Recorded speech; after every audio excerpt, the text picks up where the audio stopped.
Computer. ठीक है, आप लोगों के पास कोई भी एक प्रोजेक्ट है। अब प्रोजेक्ट पायचार्म में है या विजुअल स्टूडियो कोड में है, it could be at anywhere.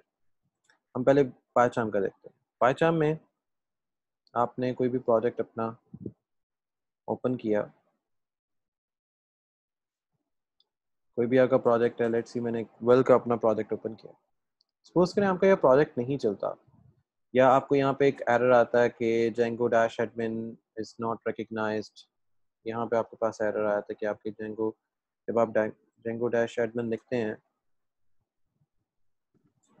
तो आपको एक एरर जनरेट हो जाता है कि Django dash admin start project. आप कुछ भी यहाँ पे करते हैं, कुछ भी चीज़ लिखते हैं, आपके पास यहाँ पे एरर एक जनरेट होता है, Django is not recognised by external and internal command. तो इसको दूर करने का सिंपल एक तरीका होता है। आपने कोई इसमें कोई रॉकेट साइंस नहीं होती, कोई मुश्किल तरीका नहीं है इसके लिए। आपने करना क्या होता है, अगर आपकी कमांड नहीं चल रही, आपने इधर सेटिंग में आना है। इधर सेटिंग में आने के बाद आपने यहाँ पे प्रोजेक्ट में इंटरप्रेटर में आना।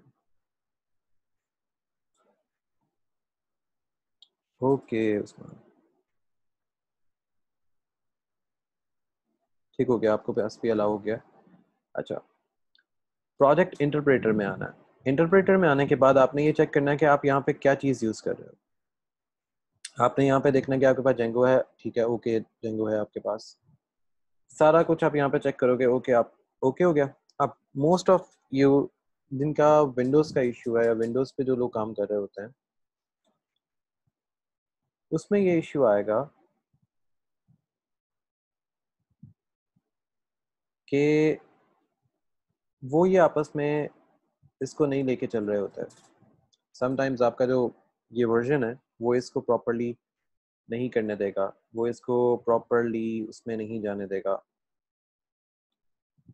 आपके जेंगो डैश सेटिंग्स में वो सेटिंग्स नहीं आएंगी या कुछ भी ऐसा होगा तो वो चीज़ वहाँ पे प्रॉपरली इम्प्लीमेंट नहीं होगी। आपने क्या करना है, आपने यहाँ से 2.7 को सिलेक्ट कर लेना।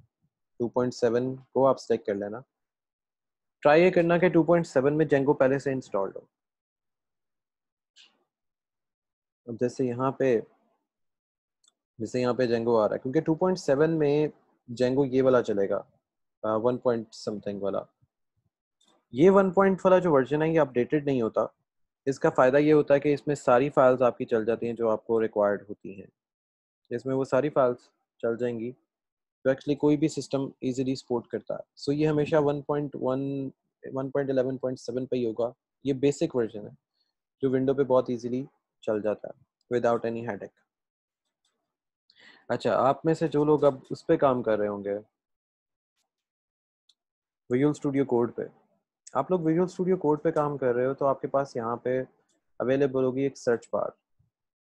सॉरी, इधर एक्सटेंशन बार, एक्सटेंशन बार अवेलेबल होगी। आप लोग एक्सटेंशन बार पे आके आपने यहाँ पे करना सिर्फ इतना सा काम होगा कि आपने यहाँ पे पाइथन सिर्फ ऐड करना है। अब पाइथन लिखने से आपको क्या क्या चीज़ें यहाँ पे मिलेंगी, आपके पास यहाँ पे 3 से 4 चीज़ें बहुत इजीली ओपन हो जाएंगी। अब इसमें वो चीज़ें भी हैं जो एक्चुअली आपको रिक्वायर्ड हैं, कुछ ऐसी चीज़ें भी हैं जो आपको रिक्वायर्ड नहीं है। यहाँ पे दोनों चीज़ें अवेलेबल हैं। आप लोग उस पे यूज़ कर रहे हो, विंडोज़ पे यूज़ कर रहे हो, तो आप करोगे पाइथन फॉर VS कोड। आप यहाँ पे इसको क्लिक करोगे तो आप इसको इंस्टॉल कर लोगे एंड देन आप नीचे आओगे थोड़ा सा तो आपके पास ना यहाँ पे पाइथन पाथ आ रहा होगा। आप इसको क्लिक करोगे और पाइथन पाथ को यहाँ पे सिलेक्ट कर लोगे। आपका पाइथन का जो अपना एक बेसिक पाथ है वो ऐड हो जाएगा इसमें। पाइथन का बेसिक पाथ ऐड करने से फ़ायदा ये होगा कि आप अपने ही टर्मिनल के अंदर बहुत सी चीज़ें खुद से ऐड कर सकते हैं। Second and the last one, आप लोग विंडोज़ यूज़र हो तो आप लोग पाइथन स्निप्स को यहाँ पे ऐड कर लोगे इंस्टॉल करके, या पाइथन एक्सटेंशन पैकेज इंस्टॉल कर लोगे। आपके जो विंडोज़ के ऊपर जो भी ये इश्यूज़ आ रहे हैं कि आपकी जो कमांड है वो रिकग्नाइज नहीं होती और कोई भी आपकी कमांड जो है वो ऐसे नहीं चलती, तो आप इजीली उसको चला सकते हो। क्योंकि हम एक ब्लॉग बना रहे हैं, ब्लॉग बनाने का फ़ायदा हमें ये होता है कि जब हम किसी ब्लॉग पे काम कर रहे होते हैं या हम किसी अ, इस तरह के किसी भी ब्लॉगिंग वेरिएबल पे हम चीज़ें लेके चल रहे होते हैं, तो हमें बाकी सारी चीज़ें भी इसमें रिक्वायर्ड होती हैं।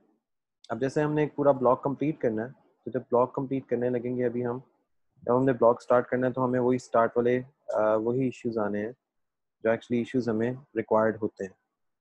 अब हमने उन इश्यूज़ से अपने आप को बाहर निकालना, क्योंकि अगर हम उन इश्यूज़ के अंदर रहेंगे तो हम एक्चुअली अपना बहुत सा जो टाइम है वो उसमें ज़ाया कर देंगे।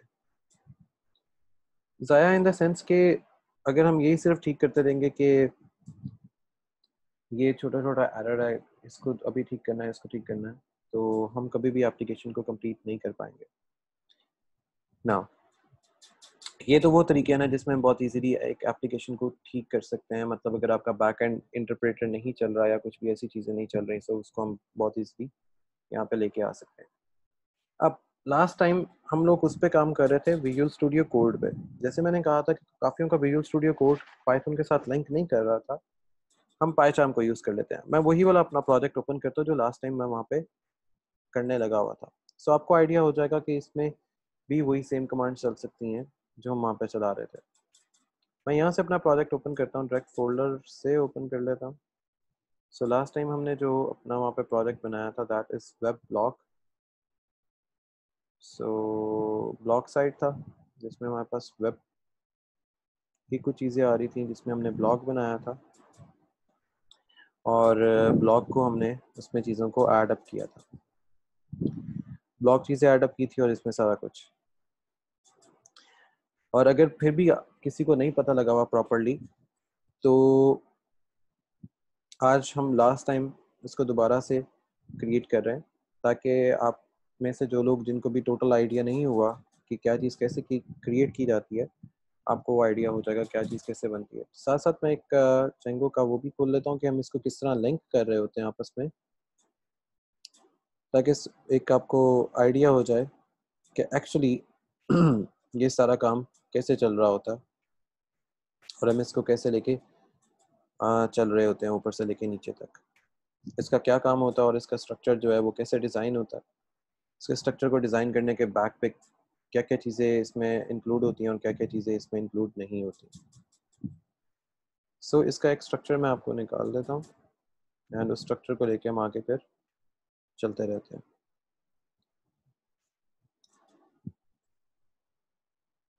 सो ये हमारे पास एक स्ट्रक्चर है, ये 2 स्ट्रक्चर हैं और ट्राई करता हूँ कि इसके ऊपर से ये जो चीज़ें हैं ये किसी तरह रब हो जाए, जो कि आई गेस कि पॉसिबल नहीं होगा। खैर एनीवेज़ आई विल ट्राई कि मैं इसको किसी और से ढूँढ लूँ। ओके, यस, इस पे ये चीज़ होगी इजीली एंड खैर आज के इस लेक्चर के बाद आपको एक छोटा सा टास्क भी मिलेगा। होप सो के that you are able to do that task. अब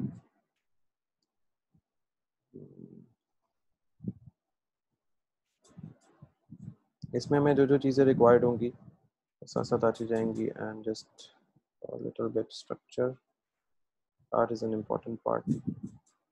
यस, ये हमारे पास आ गया स्ट्रक्चर, दोनों स्ट्रक्चर हमारे पास आ गए हैं। अब हमने पहले करना है जेंगो पे काम। Okay, what we are dealing in, हम कर रहे हैं जेंगो पे काम। अब जेंगो पे काम करना है क्या, एक्चुअली जेंगो को स्टार्ट करना क्या चीज़ है, जेंगो से हमें क्या क्या चीज़ें चाहिए। जेंगो एक्चुअली पाइथन का फ्रेमवर्क है, ये रिक्वेस्ट और रिस्पांस पे इन दोनों चीज़ों पे काम करता है। रिक्वेस्ट आती है, उसका एक रिस्पांस आता है। अब हम आते हैं अपने पाइचार्म के ऊपर। मैं यहाँ पे करूँगा एक क्रिएट प्रोजेक्ट छोटा सा। अब क्योंकि आज हम लास्ट टाइम ये चीज़ देख रहे हैं, फिर हमने प्रोजेक्ट को आगे कम्प्लीटली लेके चलना होगा, क्योंकि मोस्टली जिन लोगों के अभी प्रोजेक्ट्स नहीं स्टार्ट हुए या प्रोजेक्ट उनके नहीं बन रहे, कोई एरर आता है, तो काइंडली आप दोबारा देखें। मैं यहाँ पे स्टार्ट करता हूँ ब्लॉग, मेरा प्रोजेक्ट का नाम है ब्लॉग पोस्ट। ये मैंने अपनी डायरेक्टरी का नाम या अपनी फोल्डर का नाम एक रखा है। अब मेरे यहाँ पे जो इंटरप्रेटर सिलेक्शन है that is 2.7। That is an important thing. जैसे मैंने आपको कहा कि 2.7 इज अ बेसिक वन, जो कि आपको कोई एरर या इशू जनरेट नहीं करके देगा। So that is 2.7। मैं इसको इनहेरिट करता हूँ और make available to all projects कर देता हूँ। इसको इनहेरिट करने से फायदा मुझे ये होगा कि जो पैकेजेस मैं यूज कर रहा था पहले किसी अपने प्रोग्राम के लिए, वो भी मेरे पास यहाँ पे शो हो जाएंगे, वो भी मेरे पास यूटिलाइज हो जाएंगे, वो भी मेरे पास सारे आ जाएंगे। सो मुझे इसके साथ कोई और चीज करने की जरूरत नहीं पड़ेगी। नाउ द इम्पोर्टेंट पार्ट, मैं इसको यहाँ पे बस इजीली क्रिएट कर दूंगा। क्रिएट करने के बाद मेरे पास एक जस्ट फोल्डर आएगा, उसके अलावा उसमें कुछ नहीं आएगा। एंड मैंने उस फोल्डर में ये चेक करना होगा कि क्या मेरे पास फोल्डर में वो सारी चीज़ें अवेलेबल हैं जो मुझे चाहिए थी या नहीं। अब मुझे वो पता कैसे चलेगा कि मेरे पास वो सारी चीज़ें अवेलेबल हैं या नहीं। अब जैसे मैंने कहा कि मेरे पास यहाँ पे सिर्फ एक फोल्डर आएगा, इसके अलावा मेरे पास यहाँ पे कुछ नहीं आएगा। फोल्डर में एक वर्चुअल एनवायरनमेंट है जिसको नहीं छेड़ना। वर्चुअल एनवायरनमेंट में हमारे वो पैकेजेस इंक्लूड होते हैं जो हमने खुद इंक्लूड करने होंगे या करने होते हैं।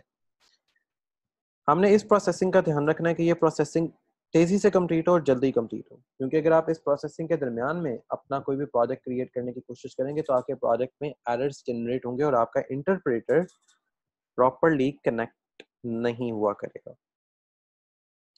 इसका ध्यान रखने से फायदा ये होगा कि जब भी आपको आपका इंटरप्रेटर प्रॉपर कनेक्शन के साथ चाहिए होगा, वो कनेक्शन के साथ मिलेगा।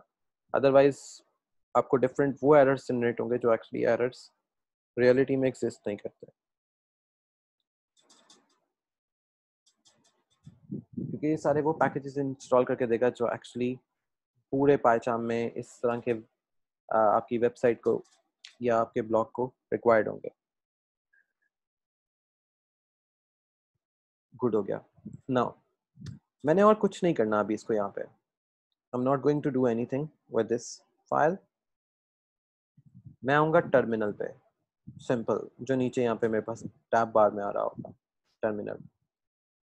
मैं यहाँ पे क्लियर लिखूंगा, आपने वहाँ पे CLS लिखना है क्योंकि आपके पास विंडोज सिस्टम है। आप वहाँ पे CLS लिखोगे ताकि आपका क्लियर हो जाए अगर यहाँ पे कोई चीज़ें शो हो रही हैं। अब पहले मैं यहाँ पे चेक करूंगा पिप। मैं पिप लिख के एंटर करूंगा एंड मैं अपनी पिप चेक करूंगा। अगर आपके पास कुछ ऐसा शो हो, इट मीन्स कि आपकी पिप प्रॉपरली काम कर रही है और इंस्टॉल्ड है प्रॉपरली। अगर नहीं होती तो आप मुझे व्हाट्सएप पे बता दें, फिर मैं आपको एक लिंक सेंड करूंगा। कुछ कमांड्स होंगी, आप उन कमांड्स के थ्रू भी उन चीज़ों को उसमें ऐड अप कर सकते हैं और इंस्टॉल कर सकते हैं। फिर भी अगर इंस्टॉल ना हो तो आप में से जो लोग लाहौर के रहने वाले हैं वो फिर एक दिन आपको बताऊंगा, आप आरफा पहुंच जाना, देन वहाँ पे एक जो हमारा टेक्निकल बंदा है वो उसको सॉल्व कर देगा। एनीवेज, नाउ अब हमने क्या करना है, हम यहाँ पे चेक करेंगे पाइथन मेरा कौन सा है। So as I told you कि मेरा यहाँ पे पाइथन आ रहा है 2.7.17 एंड मेरा GCC वर्जन आ रहा होगा 4.2.1। आप में से बहुत से लोग हैं जिनका GCC वर्जन नहीं होगा, सो इट डजेंट मैटर, क्योंकि GCC वर्जन सिर्फ लिनक्स या मैक पे काम करेगा, वैसे GCC की वर्जन का कोई लिंक नहीं है।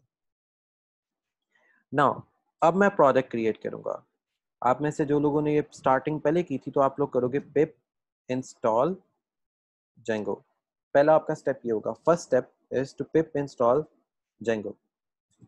आप जब जेंगो इंस्टॉल कर लोगे, आप प्रेस एंटर करोगे तो ये जेंगो की कुछ फाइल्स इंस्टॉल होंगी। मेरे पास ऑलरेडी इंस्टॉल्ड है, सो मेरे पास ये ऑलरेडी इसमें आएगा। नाउ अब मुझे एक चीज करनी है, Django dash admin start project. मैं पहले प्रोजेक्ट स्टार्ट करूंगा। अब मेरा जो प्रोजेक्ट है वो किस नाम से होगा, दैट्स अप टू मी कि मैं अपना प्रोजेक्ट किस नाम से स्टार्ट करता हूँ। तो मैं अपना प्रोजेक्ट स्टार्ट करता हूँ वेब ब्लॉग के नाम से मैंने अपना प्रोजेक्ट स्टार्ट किया और प्रेस एंटर कर दूंगा। इससे होगा क्या, मैं साथ ही ऊपर आऊँगा, इस फोल्डर में मैं देखूंगा मेरे पास एक वेब ब्लॉग के नाम से एक नया फोल्डर बना है और उसमें मेरे पास एक और फोल्डर है और उसके साथ कुछ फाइल्स हैं।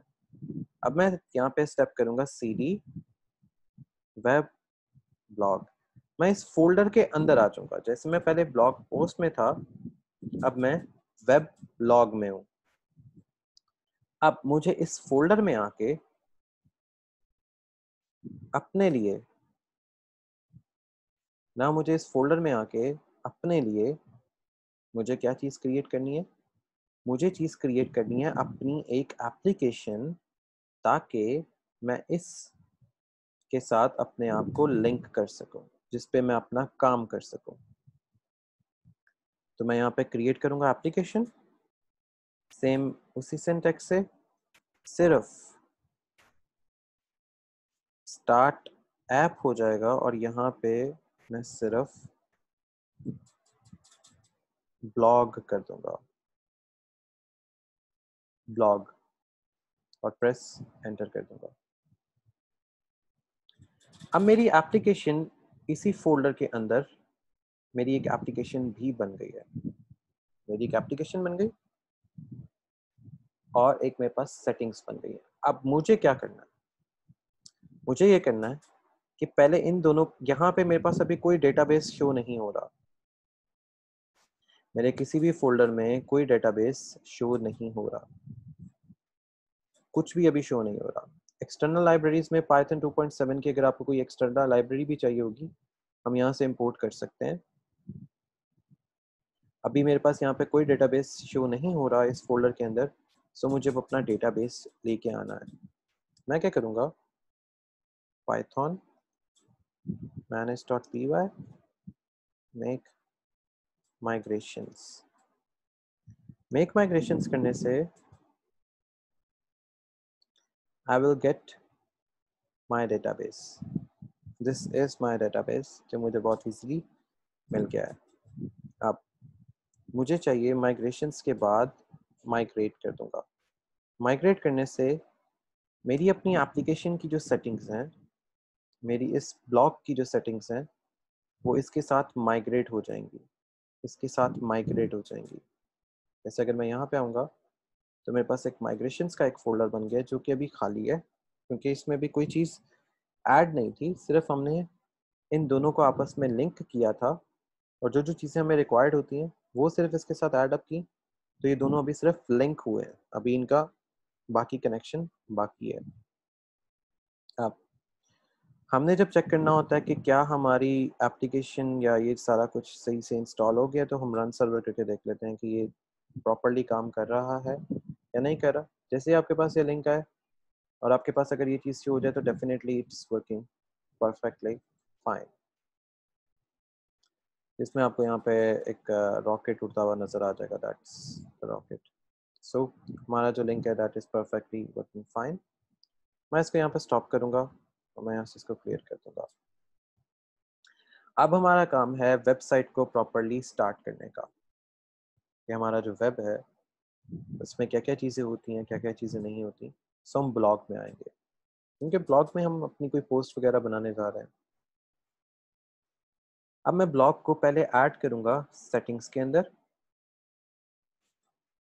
सो इसके लिए मैं apps.py में आऊँगा और यहाँ पे चेक करूँगा कि मेरी सेटिंग्स क्या पड़ी हुई हैं। सो मेरी सेटिंग्स कुछ ऐसे हैं। सो मैं यहाँ पे आऊँगा, अपने एप्स इंस्टॉल्ड ऐप में आऊँगा, यहाँ पे इसको क्लिक किया। सो मैं यहाँ पे लिखूँगा blog dot apps dot, paste कर दिया, ब्लॉग कॉन्फ़िगरेशंस। सो मैंने अपनी ब्लॉग की जो कॉन्फ़िगरेशंस हैं वो यहाँ पे ऐड कर दी हैं। अब मुझे इसके मॉडल्स और व्यू में काम करना है। जब आप कॉन्फ़िगरेशंस यहाँ पे ऐड कर दो सेटिंग्स में, तो आपने इस फोल्डर को दोबारा नहीं छेड़ना। हम जाएंगे मॉडल्स में। अब हम एक अपना छोटा सा मॉडल क्रिएट करेंगे ताकि हम उस पर कुछ काम कर सकें। अब जैसे कि ये ब्लॉग होता है, तो ब्लॉग हमारा डिपेंड करता है टाइम पे। ब्लॉग हो या कोई भी वेबसाइट हो, कोई भी पोस्ट हो, वो डिपेंड करती है टाइम के ऊपर। तो मॉडल्स हमारे पास ऑलरेडी यहाँ पे लिखा हुआ आ रहा है। अब ये वो मॉडल्स हैं जो डेटाबेस के अंदर बने होते हैं। Now I am going to use from Django dot utils, जो Django की अपनी फाइल्स हैं। मैं यहाँ से इंपोर्ट करूँगा टाइम जोन को, क्योंकि मेरे अपने टाइम के अकॉर्डिंग सारी चीज़ों को ऐड अप करवाना है। नाउ अब कोई भी चीज़ जो भी ऐड होगी या जो भी चीज़ वहाँ पे लिखी जाएगी, वो कोई यूज़र लिखेगा। इट मीन्स कि कोई ना कोई यूज़र प्रोफाइल होगी जो डेटाबेस में शो होगी। सो फ्रॉम Django डैश कंट्रीब्यूट, जो यूज़र इस के अंदर कंट्रीब्यूट करेगा उसकी ऑथेंटिकेशन चेक करो जो मॉडल से आ रही होंगी, और वो होगा क्या, यूज़र। तो यहाँ पे यू का जो यूज़र का यू होगा वो कैपिटल होगा, कैप्स में होगा। So we are able to find कि कौन से यूज़र ने क्या पोस्ट किया था। अब यूज़र ने अगर कोई चीज़ पोस्ट की थी तो मैंने उसको शो भी करवाना है ऑन अ स्क्रीन, तो मैं उसको उसकी यूआरएल्स दूंगा और मैं इंपोर्ट कर दूंगा रिवर्स, कि मुझे उस फंक्शन जो उसने वहाँ पे चीज़ पोस्ट की है, now I have to show it. मैंने उसको शो कर दिया। अब मैंने यूआरएल कहीं पे जाके डिप्लॉय करनी है। अब मुझे नहीं पता, जैसे मैं यहाँ पे मैकिनटॉश यूज़ कर रहा हूँ, आप वहाँ पे विंडोज़ यूज़ कर रहे हैं, मे बी कोई लिनक्स यूज़ कर रहा हो, मे बी कोई और वर्जन ऑफ विंडोज़ यूज़ कर रहा हो। सो हम यहाँ पे कर लेंगे, उसको बताएंगे कि इंपोर्ट कर लो सारा का सारा ऑपरेटिंग सिस्टम।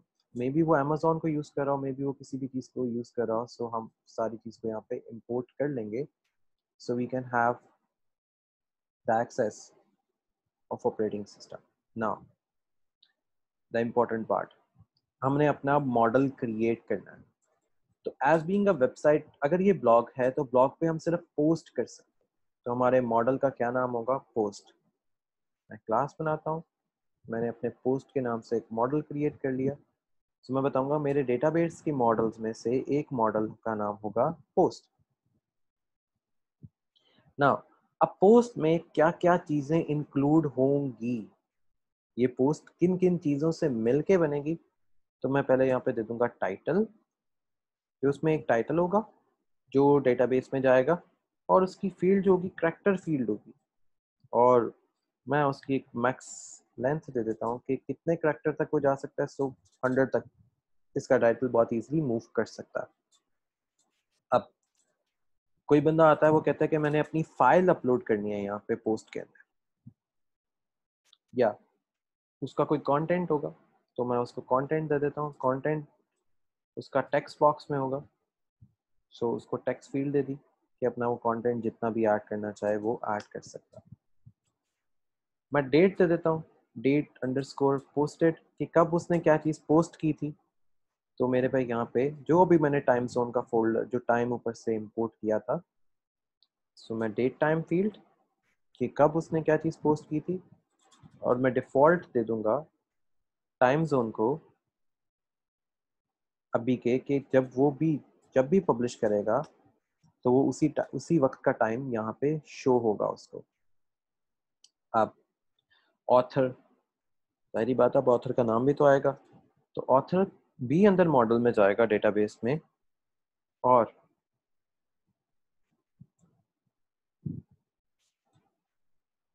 यस, मैं आपको वो भी बता रहा हूँ, अगर ऑथर अपनी कोई चीज़ क्रिएट यहाँ पे करेगा तो मैं उसको दूंगा कि फॉरेन की है, क्योंकि ऑथर के साथ बाकी सारी चीज़ें भी लिंक होंगी। क्या क्या चीज़ें लिंक होंगी, उसका यूज़र नेम, और वो खुद से कोई चीज़ जो डिलीट कर सकता है वो आ जाएगा। और उसको मैं बता दूंगा कि मॉडल्स में से कैसेट का मॉडल है जहाँ पे इसकी कलेक्टिव फील्ड्स पड़ी होंगी वो। अब किसी ने कोई फाइल अपलोड करनी है, it could be any file, PDF है, ऑडियो फाइल है, it could be anything. So file which is equals to models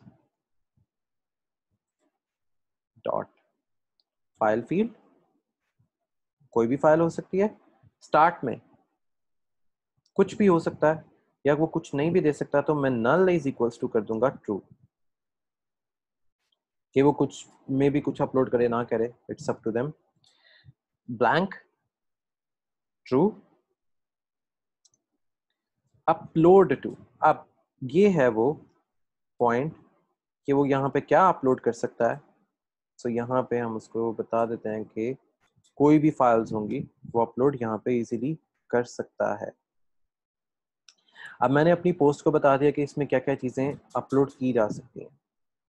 now मैं इसको कंप्लीटली सेव करता हूँ कि जब मेरा फंक्शन ये क्लास जब कॉल हो, ये फंक्शन हम एक्चुअली ओरिजिनल पाइथन के फंक्शन को ओवरराइड करने लगे हैं। ये ओवरराइड मेथड है मॉडल का जो ओरिजिनल पाइथन में लिखा गया, हम उसको ओवरराइड करके हम इससे रिटर्न करवाएंगे टाइटल, कि मेरे पास यहाँ पे टाइटल जो है। Excuse me sir. जी जी अहमद। सर जो पिछली दफा हमने ब्लॉग वगैरह बनाया था उसमें भी तो बेसिक यही काम किया था आई थिंक। हाँ यही किया था एक्चुअली। काफियों ने ये कहा कि उनके प्रॉपरली मॉडल वगैरह नहीं बने थे, तो एरर से लेके आज कंप्लीट जो जहाँ तक हमने काम किया था वो वहाँ तक करेंगे, ताकि जिनके मॉडल्स नहीं बने रहते, क्योंकि हम उस पर काम कर रहे थे कोड पे, तो उनके विजुअल स्टूडियो कोड पे प्रॉपरली ये सारी चीज़ें नहीं चली थी। सो दैट्स व्हाई आज पहचान पे कर रहा हूँ कि उनका जो चीज़ वहाँ पे नहीं चली थी वहाँ पे उनको यहाँ पे करके दिखा रहे हैं कि कैसे चलेंगी। सर और एरर पिछली दफा भी पहचान पे किया था।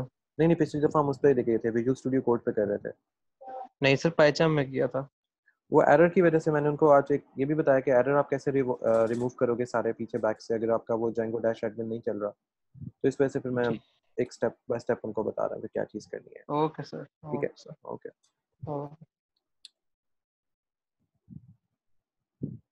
अच्छा, नाउ अब जो हमारा अगला स्टेप होगा कि अगर आपने किसी भी किस्म की कोई एक्सटेंशन अपलोड करवानी होगी तो वो एक्सटेंशंस आ जाएंगी, सारी की सारी एक्सटेंशंस या एक्सटेंशन जो आपने अपलोड करनी होंगी। मैं नेम दे दूंगा उस एक्सटेंशन का,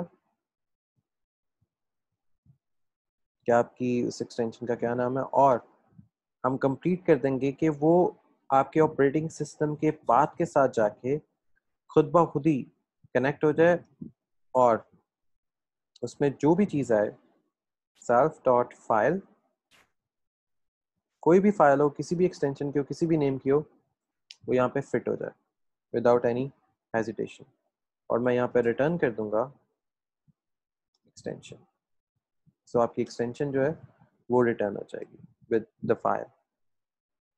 last for the model only, get underscore absolute, मुझे एब्सोल्यूट यूआरएल चाहिए जिसके ऊपर मैं इसको थ्रो कर सकूं, मतलब इसको शो कर सकूं। सो मैं यहाँ पे रिटर्न करके रिवर्स में उस यूआरएल का एड्रेस दूंगा जहाँ पे इसने शो होना है। सो मैं अभी बता दूंगा पोस्ट डॉट, मैं उसको डिटेल्स के नाम से बनाऊंगा या डिटेल के नाम से बनाऊंगा, और साथ एक पॉइंटर टाइप वेरिएबल होगा जिसमें इसका एड्रेस सेव होगा। एड्रेस इन द सेंस कि मैं इसकी प्राइमरी की को सेव रखूंगा। सो मेरे पास इसकी प्राइमरी की आ गई, और इसकी प्राइमरी की को साइन कर देंगे सेल्फ डॉट प्राइमरी की। This is how I am gonna save my absolute URL. अब सेव करने के बाद मैं कंप्लीटली आऊँगा अपने व्यूज डॉट पी वाई के अंदर, तेजी से व्यूज डॉट पी वाई में।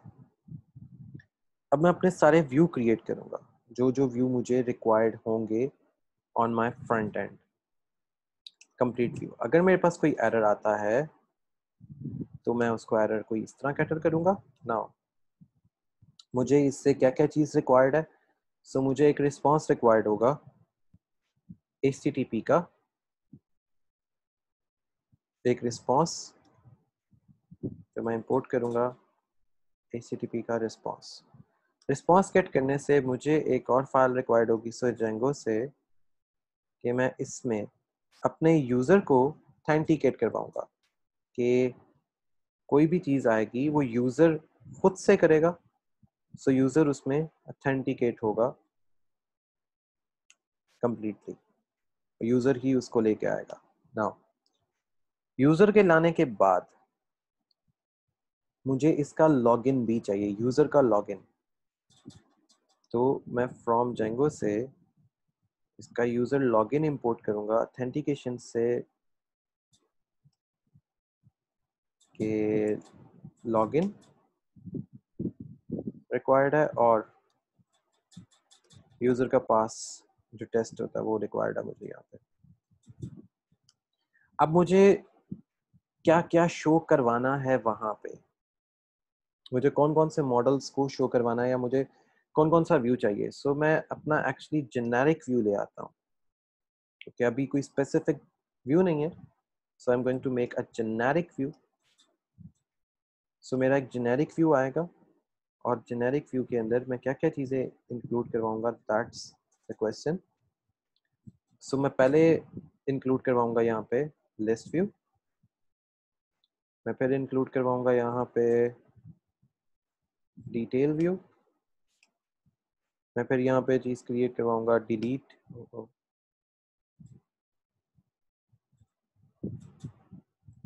डिटेल व्यू आ गया, इसके बाद क्रिएट व्यू आ गया, मेरे पास डिलीट व्यू आ गया और मेरे पास लास्ट आ जाएगा अपडेट व्यू। सो मैंने ये कुछ व्यूज जो है अभी क्रिएट किए जो मैं अपनी साइट पे या ब्लॉग पे शो करवाना चाहता हूँ। सो फ्रॉम डॉट मॉडल्स मुझे वो सारे मॉडल्स इंपोर्ट करने हैं जो कि मेरे पोस्ट में है। मुझे सारे मॉडल्स इंपोर्ट कर दो और साथ ही साथ अगर उसमें मैंने कोई ऑपरेशनल फंक्शन रखे हैं तो मुझे सारे उसके ऑपरेटर्स भी इंपोर्ट कर दो। अगर मेरे कोई ऑपरेशनल फंक्शन है जिसमें प्लस माइनस हो गया या कोई भी होगी चीज़ इस तरह की। अब मुझे यहाँ पे चाहिए यूआरएल्स जिस पे मैं इसको पोस्ट या पब्लिश कर सकता हूँ। अब एक्चुअली अभी मेरे पास कोई प्रॉपर यूआरएल्स इसकी नहीं है, तो मैं इसको रिवर्स लेजी के अंदर फेंक दूंगा, क्योंकि प्रॉपर यूआरएल्स अभी नहीं है। तो हम रिवर्स लेजी के अंदर इसको ले जाएंगे। इससे फायदा ये होगा कि अगर आप की कोई कंट्रीब्यूशन जो यूआरएल कंट्रीब्यूशन फाइल है अगर वो प्रॉपर्ली नहीं भी काम कर रही होती तो भी हम इस फाइल को बहुत इजीली व्यू के अंदर लेके आ सकते हैं। नाउ मुझे अब जो चीज़ चाहिए वो चाहिए सर्वर या सर्व, जो मेरी सेटिस्फाइंग फाइल से आएगा। सेटिस्फाइंग व्यूज इंपोर्ट सर्व। सेटिंग्स हमारे पास ऑलरेडी है, सो हम अभी सेटिंग्स इंपोर्ट नहीं करेंगे, हम वो चीज़ इंपोर्ट करेंगे जो हमारे पास नहीं है। नाउ फॉर द क्यूरीज मुझे चाहिए क्यूरी जो डेटाबेस में से आए, उसके लिए सिर्फ मैं इंपोर्ट करूँगा क्यू को। मुझे कंप्लीट क्यूरीज रिक्वायर्ड होंगी, सो मैं सिर्फ क्यू को इंपोर्ट करूँगा। यहाँ पे क्यू को इंपोर्ट करने से फ़ायदा ये होगा कि कहीं पे भी मुझे कोई भी क्यूरी रिक्वायर्ड होगी, सो मैं क्यू लिख के उस क्यूरी तक बहुत इजीली पहुँच सकता हूँ। नाउ मुझे चाहिए अपना होम का फंक्शन, जिसके लिए मैं रिक्वेस्ट फॉरवर्ड करूँगा। कहाँ पे रिक्वेस्ट करूँगा, मुझे कॉन्टेक्स्ट चाहिए।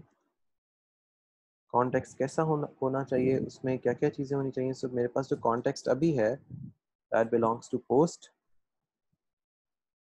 और जो मेरी पोस्ट में जितनी भी चीज़ें हैं वो यहाँ पे मुझे शो कर दो। That's what I need in my function. अब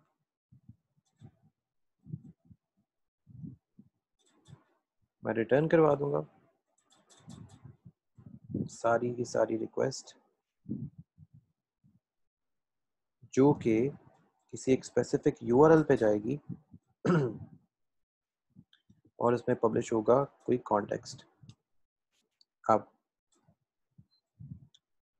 मुझे चीज़ें उस यूआरएल से लेनी है, क्या मुझे कोई फाइल लेनी है, तो मैं यहाँ पे लिखूंगा गेट फाइल।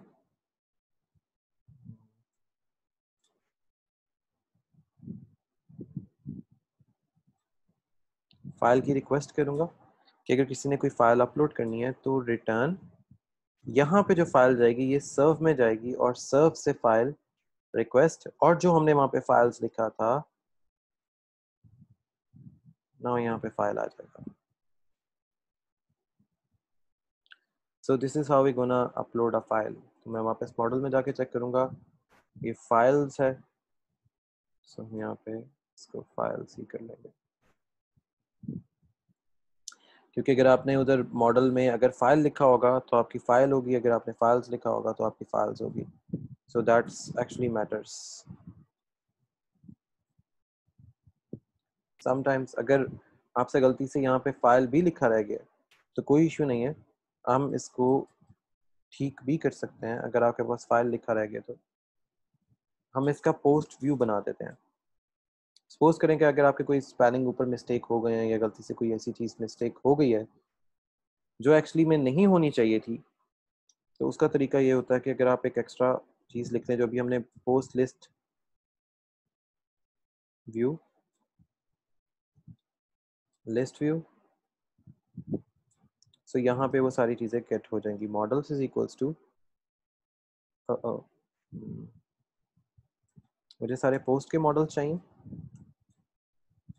उसके अंदर टेम्पलेट का जो नेम होगा यहाँ पे हम उसके टेम्पलेट का नेम दे देंगे जो आपको रिक्वायर्ड होगा।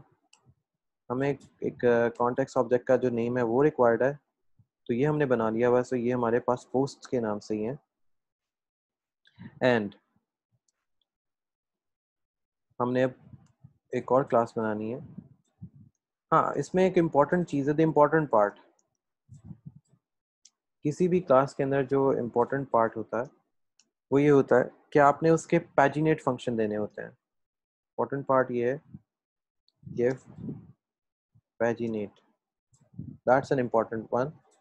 बाकी आप कोई और चीज़ दें या ना दें, आप इसके पैजिनेट ज़रूर लिख दें। पैजिनेट बाय, मैं इधर 2 कर देता हूँ, आप इसको 2 कर सकते हैं, 4 कर सकते हैं, लेकिन इससे ज़्यादा आप पैजिनेट करेंगे तो आपका पेज अपना ही डिस्ट्रॉय होगा, आपका फंक्शन अपना ही प्रॉपरली काम नहीं करेगा। सो ध्यान ये रखना होगा जब भी आप कोई ऐसी चीज़ बनाएं तो ट्राई करें कि आप पैजिनेट के फंक्शंस को सिर्फ 2 या 4 तक ही लेके जाएं, इससे ऊपर आप पैजिनेट के फंक्शन को ना लेके जाएं। अब आपने एक पोस्ट व्यू बना लिया, अब आपको चाहिए एक और क्लास जिसमें अब आप सारी डिटेल से हर चीज़ को व्यू कर सकें। So post detail view. Usama, paginate actually हम यूज़ करते हैं कि अगर आप कोई भी फंक्शन यूज़ करते हैं, मैं आपको रियल टाइम एक एग्जांपल देता हूँ इसकी पैजिनेट की। सपोज करते हैं मैं MIT की साइट पे जाता हूँ,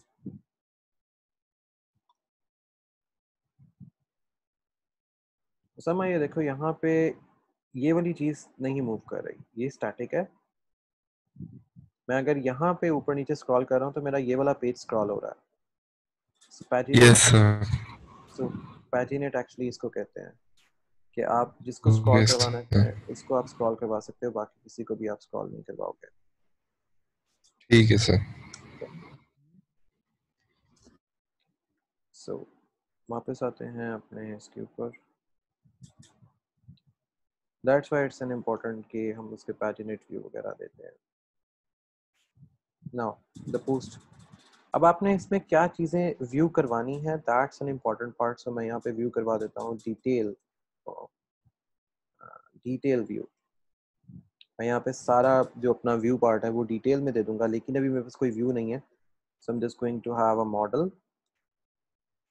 पोस्ट, और इसमें भी कुछ नहीं है। सो टेम्पलेट नेम में कोई डिटेल नहीं है, क्योंकि हमारे पास अभी जिस हमने यूआरएल पे इसको भेजना है अभी हमारे पास वो डिटेल्स अवेलेबल नहीं है कि हमने किसको किस साइट पे भेजना है। अब मैं अपनी पोस्ट क्रिएट करना चाहता हूँ, so I need to create a post. So मैं एक क्लास और बना लेता हूँ, पोस्ट क्रिएट व्यू के नाम से।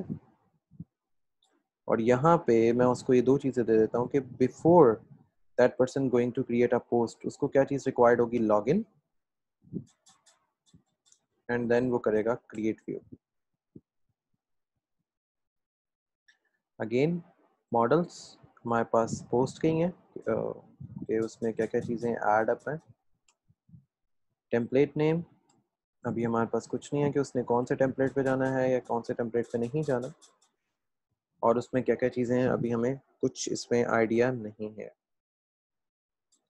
सो हम साथ ही आगे आ जाएंगे और अब हम दूसरी क्लास बनाएंगे जिसमें हम पोस्ट को अपडेट कर रहे होंगे, जिसमें पोस्ट अपडेट व्यू होगा। यहाँ पे भी अगर आपने किसी पोस्ट को अपडेट करना होगा, मैं इसके यहाँ पे लॉगिन रिक्वायर्ड कर देता है कि जब तक आप लॉगिन नहीं करेंगे आप पोस्ट को अपडेट नहीं कर सकते। सो मेरे पास आ जाएगा अपडेट व्यू, और साथ ही साथ मैं ये भी वैलिडेट कर लूँगा यहाँ पे कि मेरे पास जो यूज़र आया है वो प्रॉपर एक टेस्ट से पास हो गया है, मतलब उसकी कोई पोस्ट पहले यहाँ पे पड़ी हुई है, तो मैं यहाँ पे उसको भी वेरीफाई कर लूँगा कि मेरे पास कि वो यूज़र पहले से है या नहीं है। अगेन मैं सिर्फ उसके मॉडल्स लूँगा, पोस्ट, एंड मेरे पास अभी टेम्पलेट अंडरस्कोर नेम कुछ नहीं है, सो मैं अभी फर्दर इसके साथ आगे नहीं चल सकता कि मैंने कहाँ पे क्या चीज़ इसको थ्रो करनी है। जो मेरे पास जो क्लास बनेगी वो होगी डिलीट की। मेरे पास लास्ट फंक्शन डिलीट का ही रह गया जो अभी मैंने पीछे क्रिएट किए हुए थे, class post delete view. Delete करने के भी लिए उसको लॉगिन रिक्वायर्ड होगा, वो अपने आप को ऑथेंटिकेट करेगा कि वो यूज़र है कि नहीं है, देन वो डिलीट व्यू कर सकता है, अदरवाइज वो कोई भी व्यू डिलीट नहीं कर सकता। अगेन मॉडल पोस्ट में से सारी चीज़ें वो निकालेगा जो भी उसने वहाँ से डिलीट करनी है, और इसके यहाँ पे हमें कोई यूआरएल रिक्वायर्ड नहीं होगी। हम ये चाहते हैं कि जब भी कोई चीज़ डिलीट हो वो डायरेक्ट मेन यूआरएल पे आ जाए, तो मैं यहाँ पे सक्सेस यूआरएल उसको रूट लिख दूंगा। इसका मतलब होता है रूट यूआरएल। हाँ, अगर आप कहते हो कि रूट यूआरएल पे ना चाहे तो आप टेम्पलेट नेम में कोई भी यूआरएल बाद में ऐड अप कर सकते हैं, जैसे भी हम ऐड करेंगे, और इसके बाकी नीचे टेस्ट फंक्शन भी साथ साथ ऐड करेंगे कि किस तरह क्या कैसे काम करेगी। अब मैं एक फंक्शन बनाता हूँ जिसमें मैं कह देता हूँ कि मेरे पूरी ब्लॉग का क्या मकसद है। तो going to create a function request request कर दी मैंने। अब यहाँ पे भी मुझे किसी जगह पे इसको रिटर्न करवाना पड़ेगा, तो मैं इसको रेंडर करवा लेता हूँ, रिटर्न रेंडर रिक्वेस्ट। लेकिन रिक्वेस्ट कहाँ जानी है अभी नो आइडिया, कि इसने मेन पेज पे जाना है या किस पेज पे जाना है, और उस पेज पे जाके इसने क्या उठाना है, अभी इसका कोई आइडिया नहीं है। अब सपोज करते हैं आपने किसी जगह पे जाके कोई सर्च करनी है चीज़, या आपने कोई क्यूरी फाइंड आउट करनी है, या कोई भी ऐसी चीज़ आपने जो क्रिएट करनी है या सर्च आउट करनी है, तो हम सर्च का एक टैब बना लेते हैं, search.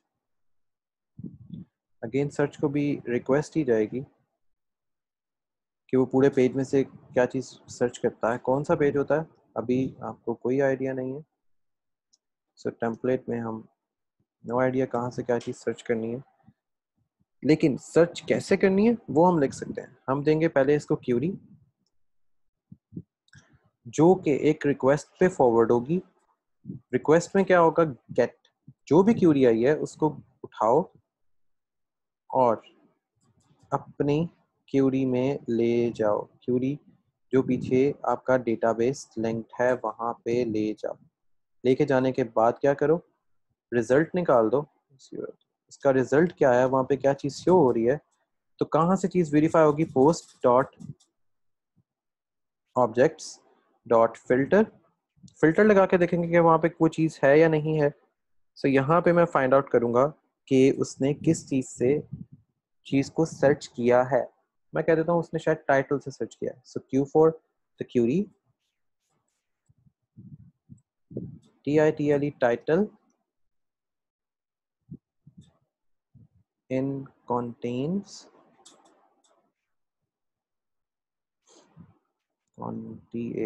in contains which is equals to query, वो query के इक्वल है। या हम सर्च कर लेते हैं ऑथर से, AUTH for author, user name, author क्योंकि यूजर नेम से आएगा, इन contains इक्वल्स टू, किसने, 2 क्यूरीज हमारे पास आई हैं जो रिजल्ट के अंदर शो होनी चाहिए। Again paginate by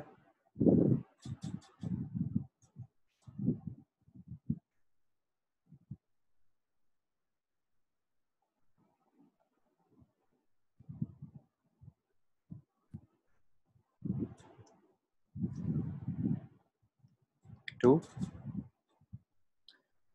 content, context में क्या आएगा, that's the part कि इसके कॉन्टेक्स्ट में क्या क्या चीज़ें ऐड होंगी। सो हमारे पास इसके कॉन्टेक्स्ट में ऐड है इसकी सारी पोस्ट्स और साथ ही इस पोस्ट के अगेंस्ट रिजल्ट्स, एंड हम रिटर्न कर देंगे इसकी रिक्वेस्ट को रेंडर की फॉर्मेशन में। तो कहाँ जाएगी, रिक्वेस्ट के पास जाएगी, रिक्वेस्ट आगे टेम्पलेट के पास जाएगा, टेम्पलेट आगे जाएगा कॉन्टेक्स्ट के पास। इतने में तो हम सर्च करके इसको निकाल लेंगे कि आपकी कोई क्यूरी आई है, क्यूरी आई है तो गई की तरह, और उसको कैसे बाद में मैनेज किया होगा या मैनेज किया जाएगा। सो दैट्स द पार्ट जब हम अपने व्यू को क्रिएट कर रहे होते हैं। अब व्यू हमने क्रिएट कर लिया, ये व्यू वो है जो बैक एंड के ऊपर चल रहा है एक ब्लॉक के। जैसे आपने यहाँ पे देखा है कि मोस्टली फंक्शन जो है वो ओवरराइड हुए हैं, बाकी कोई भी फंक्शन ओवरराइड नहीं हुआ। जहाँ जहाँ पे हमने अपने ओरिजिनल फंक्शंस को चेंज किया तो फंक्शंस जो हैं वो ओवरराइड हो गए। अब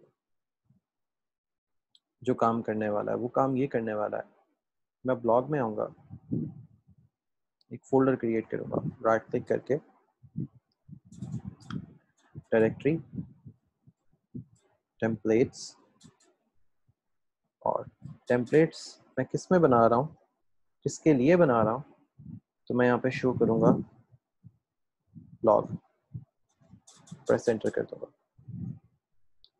तो मेरे पास टेम्पलेट्स के फोल्डर में एक ब्लॉग बन जाएगा और यहाँ पे मैं एक फाइल क्रिएट करूँगा HTML की, जिसका नाम home.html, होम आ गया, HTML तो ऑटोमेटिकली है बीच में, सो होम उस फाइल का नाम आ गया। सो मेरे पास यहाँ पे एक ये होम आ गया, जिसमें अभी सिर्फ इसको चेक करने के लिए काम करती है या नहीं करती, हम इसकी यूआरएल से इसको कनेक्ट करेंगे और इसको चला के देखेंगे कि ये हमारे इस मेन यूआरएल की जगह आती है या नहीं आती। तो मैं यहाँ पे इसको वेलकम पेज कर लूँगा और यहाँ पे I'm going to put a heading H1 दे दी मैंने, this is वेलकम पेज दे दिया मैंने इसको। अब मेरे पास यहाँ पे home.html एक ऐड हो गई है, जिसको मैंने यहाँ पे कह दिया कि वेलकम पेज है। अब इस वेलकम पेज को हम व्यूज में ऐड कर देते हैं फॉर द टाइम बिंग, कि इसमें किस तरह ये चीज़ ऐड होनी है और इसको फिर हम मेन यूआरएल पे कैसे लेके जाएंगे या कैसे शो करेंगे वो आ जाएगा। सो जैसे कि मैंने कहा था कि हम यहाँ पे जब रिक्वेस्ट करेंगे रेंडर से, तो यहाँ पे एक चीज़ ऐड अप हो जाएगी, जो आपकी जो भी चीज़ इसमें बनेगी। तो यहाँ पे बनी हमारे पास ब्लॉग के पास एक फाइल है, उसका नाम है home.html post view, again blog/home.html post view के साथ हमारे पास है पोस्ट डिटेल व्यू। सो यहाँ पे भी हमारे पास, यहाँ से कॉपी कर लेते हैं ताकि टाइम बचे टाइपिंग के लिए। सो जहाँ जहाँ पे हमने ये लगाया था वहाँ पे हमारे पास ये फाइल आ जाएगी। बाद में इसके फंक्शंस लिख लेंगे, इसके फंक्शंस में हमें और क्या क्या चीज़ें रिक्वायर्ड होनी है, अभी इसके टेस्ट कैसे लिखने हैं और इसके टेस्ट को आगे पास कैसे करना है। So we can write each and everything accordingly. तो ये हमारे पास वो चीज़ आ गई कि अच्छा जब भी हमारा मेन पेज व्यू होगा तो वो एक्चुअली यहाँ से व्यू किया जाएगा। This is the only start कि कोई अभी कोई प्रॉपर नहीं बना। हम एक्चुअली यहाँ पे सिर्फ इसको ओपन करके देखने लगे हैं कि हमारे पास ये काम प्रॉपरली करेगा या नहीं करता, क्योंकि इसके अंदर एरर आने के चांसेस ज़्यादा होते हैं। सो मैं यहाँ पे एक फाइल बनाऊंगा जिसका नाम मैं URLs रखूंगा।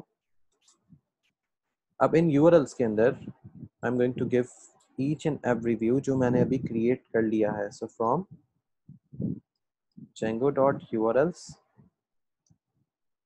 import path।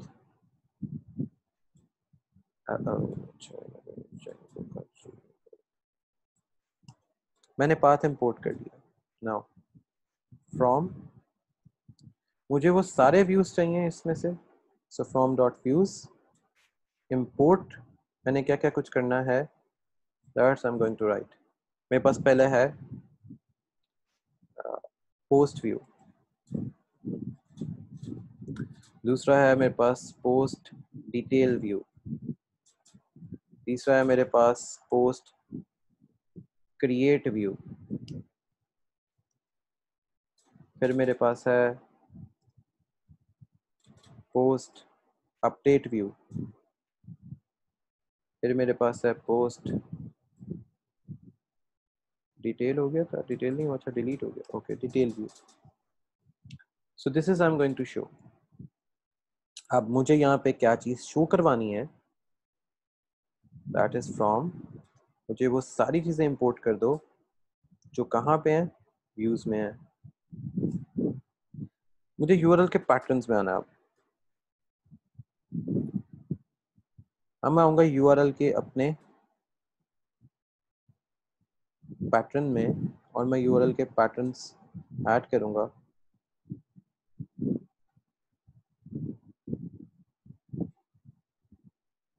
जिसमें जो चीज़ मुझे रिक्वायर्ड है। सो यूआरएल के पैटर्न्स, इसमें क्या क्या पैटर्न है मेरे पास। पहले मेरे पास पाथ है,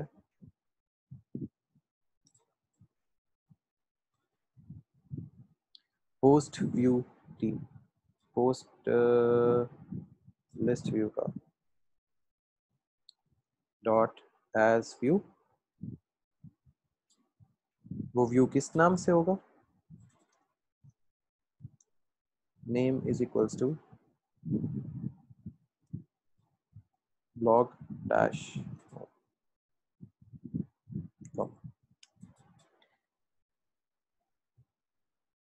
मेरे पास एक व्यू बन गया, एक पाथ बन गया। अब मुझे सिर्फ इतनी सी यूआरएल को, जो व्यू की यूआरएल है, इसको शो करवाना। मुझे अपने पोस्ट व्यू को, सिर्फ अभी पोस्ट व्यू को ही शो करना है, मुझे और किसी चीज़ को भी शो नहीं करना। तो मैं अपनी यूआरएल्स में आऊँगा, यहाँ पे आके देखूंगा कि मेरे पास क्या क्या चीज़ें ऐड अप हैं। तो इसके साथ बस मैं एक कॉमा लगाऊंगा और एक चीज़ इंक्लूड इसके साथ ऐड अप कर दूंगा। इसमें जो ये रेड आ रहा है पाथ के नीचे और इस तरह की चीज़ों के नीचे, ये इस वजह से आ रहा है कि मैं वर्जन 2.7 यूज़ कर रहा हूँ। 3.7 के अंदर ये वाली चीज़, ये एरर अवेलेबल नहीं होगा। तो उसका फ़ायदा बस यही होता है कि 3.7 या 3.8 के अंदर ये एरर्स नहीं है। हम इस वजह से भी ये यूज़ कर रहे हैं इसको। उसकी रीज़न ये है कि आप में मोस्टली जो लोग हैं उसके अंदर से आपका जेंगो जो है वो नहीं चल रहा था। सो जब आप इसके ऊपर काम कर लेंगे, बाद में अपग्रेड करेंगे तो कोई इशू नहीं आएगा। मैं इंक्लूड कर दूंगा। इंक्लूड करने के बाद मैं यहाँ पे सिर्फ ब्लॉग, जो मेरे पास है ब्लॉग डॉट URLs, मैं सिर्फ इसको यहाँ पे इंपोर्ट कर दूंगा। इसके अलावा मैं यहाँ पे और कुछ नहीं करूँगा अभी। एंड मैं इसको कंट्रोल सेव कर दूंगा। अब मुझे यहाँ पे चीज़ क्रिएट करनी है, एक सुपर यूज़र,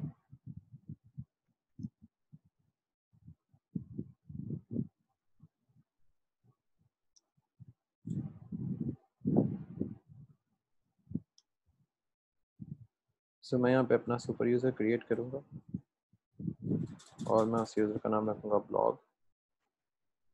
तो ये ब्लॉग आएगा @weblog.com, पासवर्ड आ गया एंड मेरा सुपर यूज़र जो है वो परफेक्टली क्रिएट हो गया है।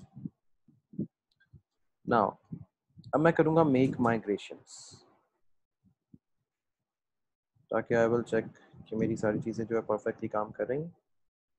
मेरी मेक माइग्रेशन से सारी चीज़ें परफेक्टली काम कर रही हैं और एक मेरा मॉडल बन गया जिसका नाम है पोस्ट कम्प्लीटली, और मैं अब यहाँ पे इसको कर दूंगा उसके ऊपर माइग्रेट। अब माइग्रेट करने से व्हाट आई गेट, अब मेरी माइग्रेशंस की एक फाइल बनी है जिसमें मेरे पास हर वो डिटेल ऐड है जो मुझे अपने मॉडल में ऐड करवानी थी। सो वो ऑटोमेटिकली ऐड हो गई है। अब जैसे हम वहाँ पे इसको किसी और तरह लिखते हैं और यहाँ पे हमें ये किसी और तरह आती है, ये प्राइमरी की जैसे हमने लिखी थी।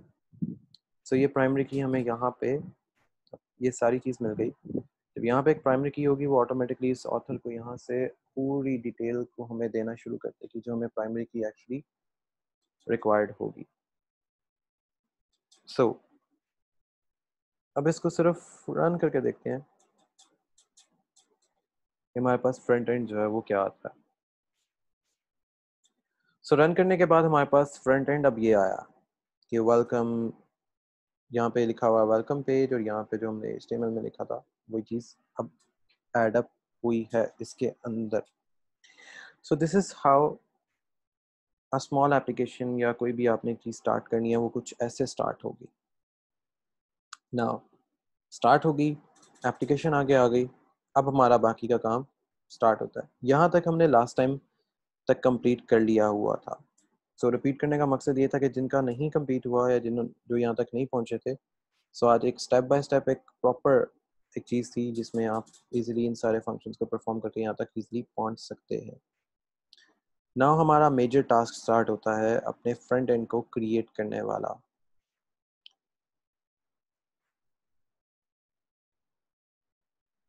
जो कि मुश्किल तो नहीं है लेकिन उतना आसान भी नहीं है, क्योंकि इसमें जो आप HTML लिखते हैं that HTML is totally different from the rest. अब मैं सिर्फ इसके टेम्पलेट्स में आऊँगा, मेरा बाकी अब किसी से कोई काम नहीं है अभी फ़िलहाल। सो मैं सिर्फ इस टेम्पलेट्स को ही यूज़ करूँगा, टेम्पलेट के अंदर इस ब्लॉक को। सो जैसे कि मैं home.html पे आता हूँ और यहाँ पे आके अपना कंटेंट लिखना स्टार्ट करता हूँ, तो मुझे ये पुराना कंटेंट नहीं रिक्वायर्ड। इस कंटेंट से मेरा कोई लेना देना नहीं है। सो मुझे ये कंटेंट नहीं रिक्वायर्ड, मैं इसको यहाँ से डिलीट करूँगा। अब मैं लिखूँगा सारा पाइथन का कंटेंट, पाइथन की क्या चीज़ मुझे रिक्वायर्ड अभी। सो पहले मैं यहाँ से अब स्टार्ट करूँगा स्टेप 1 से जो मेरा है, दैट इज़ मुझे क्या चीज़ पहले रिक्वायर्ड है। मैं लिखता हूँ ब्लॉक,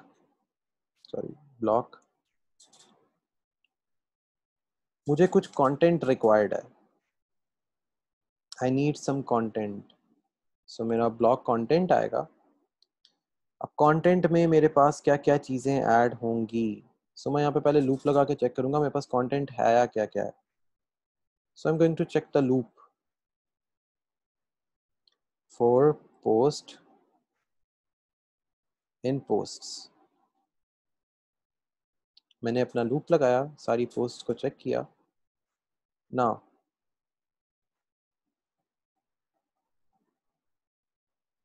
मैं अपनी डिव बनाऊंगा। सो मेरी डिव आएगी जिसको मैंने बताया कि इसमें क्लास है, और इसको मैं शो कर दूंगा जंप पे, JUMP जंप,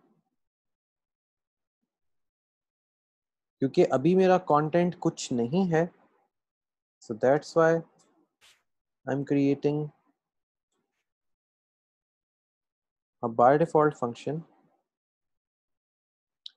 मैं कोई खराब कहाँ से हो रही है, खराब इस तरह हो रहा है। I'm creating a by default function, और उस by default function का फ़ायदा ये होगा कि अगर आपके पास कोई कंटेंट अभी प्रॉपर्ली शो नहीं होगा तो ये खुद बहुत ही वहाँ पे बकायदा इसके कोई एरर देने के वहाँ पे आपको लैंग्वेज का एक प्रॉम्प्ट दे देगा कि आपने लैंग्वेज को क्या सेलेक्ट करना है, कौन सी सेलेक्ट करनी है। जैसे हम मोस्टली ब्राउज़र पे अगर आप काम कर रहे हो तो आपको एक प्रॉम्प्ट मिलता है कि आपने अपनी लैंग्वेज को ट्रांसलेट करना है या नहीं करना। So that's it's all about कि इसमें क्या आता है क्या नहीं आता।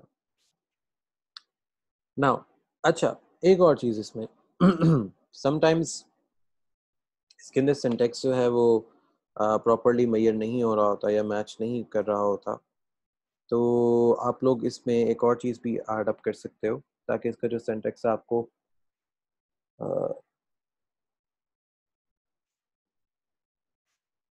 एक प्रॉपर सीक्वेंस में नज़र आए। तो आप यहाँ पे या यहाँ से इसकी एक्सटेंशन भी डाउनलोड कर सकते हैं इंटरप्रेटर में जाके। यहाँ पे आके आप यहाँ पे HTML की पार्सर को रहने देते हैं, आप HTML ऑटो इसमें ऐड कर दें। That will help you out in a lot of things। और ये आपको ऑटोमेटिकली यहाँ से ऐड हो जाएगा, आपको पिप इंस्टॉल से इसको ऐड करने की ज़रूरत नहीं पड़ेगी। एंड ये हमारा ऑटोमेटिकली इंस्टॉल्ड हो गया है। सो हम बहुत इजीली आगे अब बढ़ सकते हैं इसके। इससे फ़ायदा ये होगा कि अगर आपको कोई दुश्वारी आती है HTML लिखने में या किसी भी ऐसी चीज़ के अंदर, तो मोस्टली जो सिंटेक्स है वो जनरेट हो जाया करेगा। So you can easily right it on. लेकिन इसके लिए हमें पाइथन को रीस्टार्ट करना पड़ेगा। सो मैं अभी पाइथन को रीस्टार्ट नहीं कर रहा। सो जब आप इस पे काम करें तो आप पाइथन अपना रीस्टार्ट कर दें। सो मेरा आर्टिकल अब जैसे यहाँ पे मुझे चीज़ें शो होना शुरू हो गई हैं। सो मुझे आर्टिकल चाहिए, उसमें क्लास चाहिए होगी, और उस क्लास अब जैसे ये मेरा सिंटेक्स खुद बहुत ही कंप्लीट होना शुरू हो गया है। अब मुझे इसमें क्या चीज़ रिक्वायर्ड होगी? डेफिनेटली मैंने कोई चीज़ इसमें लिखनी है तो मेरा कोई ना कोई तो मीडिया का कंटेंट होगा और उस कंटेंट का कोई सेक्शन होगा और उस सेक्शन के अंदर मेरे पास कोई चीज़ ऐड अप होगी। So that's I'm going to write something in my article। अब आर्टिकल में किसी यूजर ने या किसी ऑथर ने कुछ पोस्ट करना है। मेरे जो भी आर्टिकल आएगा वो किसी ना किसी यूजर के साथ होके आएगा। I'm going to write कि वो क्या आएगा। जो भी आएगा मैं पोस्ट डॉट ऑथर के पास जाऊंगा। पोस्ट डॉट ऑथर के पास गया और उसकी प्रोफाइल देखी, उसकी प्रोफाइल पब्लिश कर दी। साथ प्रोफाइल को पब्लिश करने के साथ साथ मैंने यहाँ पे टारगेट ले लिया ब्लैंक।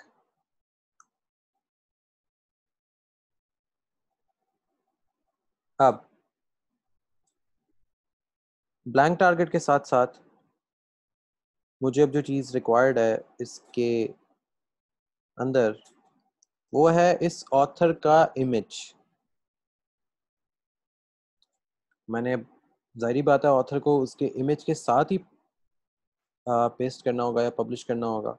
यहाँ पे मैं इसकी एक इमेज फाइल ले लेता हूँ img src, कोई पीछे सोर्स बनाऊंगा और उससे मैं अपनी कंप्लीट इमेज फाइल उठाऊंगा which is equals to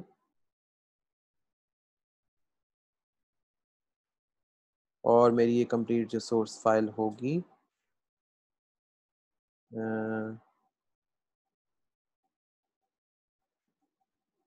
ये कुछ इसमें आएगी post dot author dot profile. इसकी प्रोफाइल होगी इमेज की कोई यूआरएल होगी वो इमेज की यूआरएल पे जाके चेक करेगा। अगर सपोज करते हैं उसको कोई इमेज की यूआरएल नहीं मिलती है लेट्स सी कि कोई यूआरएल नहीं है इमेज की, एंड कोई ऐसी चीज़ जो है वो फॉलोअप में भी नहीं है, ना यूआरएल है ना कोई ऐसी चीज़ है फॉलोअप में, तो खुद ब खुद ही एक थंबनेल जनरेट हो जाए। खुद ब खुद ही थंबनेल कैसे जनरेट होगा? मैं इसको यहाँ पे देता हूँ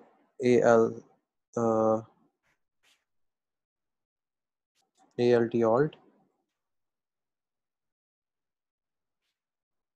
थंबनेल जनरेट करने के लिए हमें कुछ तो खुद से करना पड़ेगा। सो मैं यहाँ पे इसकी एक क्लास बना दूंगा जिसके अंदर मैं इस ऑथर को आर्टिकल जो वो पब्लिश कर रहा है उसका साथ इमेज आ गया, और उस इमेज के जो पर्पस होगा वो राउंडेड कर लेता हूँ, राउंडेड दैट सर्कल। मतलब उसका इमेज अगर हमने खुद जनरेट करना है तो, मतलब अगर उसके पास अपना इमेज नहीं है तो उसका थंबनेल बन जाएगा। ये वैसे इम्पोर्टेंट नहीं है, लेकिन मोस्टली ब्लॉग्स और उनके साथ ऐसे काम हो रहे होते हैं, तो इस वजह से ये बना रहे हैं। अगर आप नहीं लिखना चाहते, बेशक आप इस चीज़ को अभी ऐड ना करना, आपका जस्ट जो इमेज के बगैर जो आपका जो आर्टिकल है वो आपको नज़र आ जाएगा in front of your screen, तो that will be also a good part. So ये मेरा टोटल एक आर्टिकल को लेके एक कंप्लीट एक फंक्शन बन गया कि अगर कोई ऑथर आता है या कोई भी ऐसा बंदा आता है, वो अपना काम कैसे क्या क्रिएट करवाएगा कि वो काम उसका बहुत इजीली हो जाएगा। अब आ गई उस आर्टिकल की बॉडी की बारी। उस आर्टिकल के अंदर लिखना क्या है, उस आर्टिकल में आएगा क्या, उस आर्टिकल में चीज़ें शो क्या होंगी, क्योंकि अभी तो हम सिर्फ आर्टिकल के ऊपर काम कर रहे थे। नाउ अब उस आर्टिकल में आना क्या है, उसकी बॉडी कैसे बनेगी। So again I am going to use div class. मुझे इसकी बॉडी में क्या लिखवाना है? So media dash body. Media body के अलावा आप कुछ भी यहाँ पे टाइप कर सकते हैं।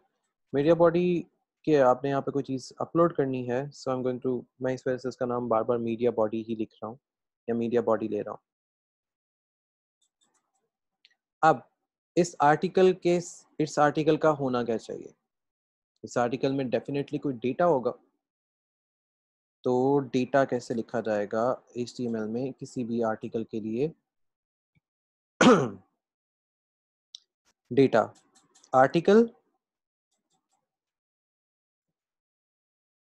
का डेटा मीन्स उसका कोई मेटा डेटा। आर्टिकल का डेटा किसी फाइल से होगा, सपोज करते हैं कि फ्लेक्सिबल फाइल है, और उसका जो टेक्स्ट होगा, text of the article, text जिस पे वो आर्टिकल पब्लिश हो रहा है, दैट इज जस्टिफाइंग। वो जस्टिफाई है कि उसका सारा जो कंटेंट है वो जस्टिफाई बेस के अंदर बनेगा। सो कंटेंट बिटवीन, अगर आप देख रहे हो तो ये सारी लाइंस किसी ना किसी कलर के अंदर बनती जा रही हैं। तो जैसे मैंने अभी HTML ऑटो जनरेट को ऐड किया था, तो अब यहाँ पे सारी की सारी फाइल्स कलर्स में बनती जा रही हैं। जब तक हमारा सिंटेक्स सही नहीं होता, ये रेड कलर में रहेगा, और ये इस रेड कलर में रहेगा। आपको यहाँ पे शो हो रहा होगा ये रेड कलर कि ये अभी तक सिंटेक्स जो है ये गलत जा रहा है। तो जैसे ही मैं इसको यहाँ पे ये ब्रैकेट डाल दूंगा, सो मेरा कलर पिंक बन गया और कंप्लीटली सिंटेक्स बन चुका है। अब इस आर्टिकल में क्या क्या चीज़ आनी चाहिए, क्या क्या चीज़ आनी चाहिए? मतलब कोई चीज़ यूज़र से आनी चाहिए, मतलब यूज़र कुछ लिखेगा तो इसमें हम चीज़ें ऐड कर सकते हैं। अब क्वेश्चन, हमने तो यूज़र का कोई मॉडल या कोई क्लास तो बनाई नहीं कि यूज़र फिर इसमें कैसे ऐड करेगा, यूज़र अपने आप को इसमें कैसे लेके आएगा, ऑथर अपने आप को इस बॉडी में कैसे लेके आएगा। जैसे मैंने कहा कि ये सारी चीज़ें आपस में कनेक्टेड चल रही होती हैं, हर चीज़ किसी ना किसी वे में पीछे से कनेक्टेड आएगी, तो हम उसको एक एक कनेक्शन को बना बना के चल रहे होंगे। ये वो चीज़ थी जो अभी हमने व्यू के लिए क्रिएट की थी कि व्यू में उसको क्या चीज़ कैसे शो होगी। हम इसके लिए बूटस्ट्रैप भी यूज़ कर सकते हैं। हम आगे जाके इसके बूटस्ट्रैप के साथ भी इसको यूटिलाइज करेंगे। हम बूटस्ट्रैप के साथ हम इसको दूसरे भी CSS के फंक्शंस इसमें ऐड करेंगे और इसमें बाकी सारे चीज़ों को भी ऐड अप किया जाएगा। अब जो मुझे चीज़ क्रिएट करनी है व्यू के अंदर, ताकि मैं यहाँ पे फ्रंट एंड पे कुछ चीज़ व्यू कर सकूँ, तो मुझे कुछ ज़्यादा कोई चीज़ नहीं क्रिएट करनी, ज़्यादा कहीं और भी नहीं जाना मुझे। मैं सर एक सिर्फ सवाल है। जी जी। सर जैसे इसमें तो अगर हम सिंपल HTML में डालें, ऐसे बूटस्ट्रैप डालें तो चल तो वो भी जाएगी, हाँ ऐसे ही है। ऐसे ही है। तो सर फिर इस सिंटैक्स का क्या मतलब जरूरत है, मतलब? आपने देखो, आप एक पूरी कंप्लीट वेबसाइट बना रहे हो, इस पे बेसिक HTML तो चल जाएगी, लेकिन आपने इन मॉडल्स को उसके साथ लिंक कैसे करना है? सही है, तो आप बेसिकली अब क्लासेस जो इनकी HTML में क्लासेस है उनके साथ लिंक किया जाएगा। एग्जैक्टली अब ये देखें HTML की, देखें अभी हमने बॉडी का टैग बनाया ना, बॉडी में सिर्फ इसका डेटा गया। डेटा कहाँ से जाएगा? सिर्फ इसकी पोस्ट की कमांड से, पोस्ट ऑथर प्रोफाइल। अगर मैं अपने व्यू में आऊँ ना, तो यहाँ पे सिर्फ पोस्ट व्यू है जिसमें सिर्फ अभी ये डेटा इसमें गया, इतना सा। सही हो गया। क्योंकि जैसे ये एक्चुअली है जेंगो, जेंगो के अंदर HTML को लिखने का तरीके भी डिफरेंट है।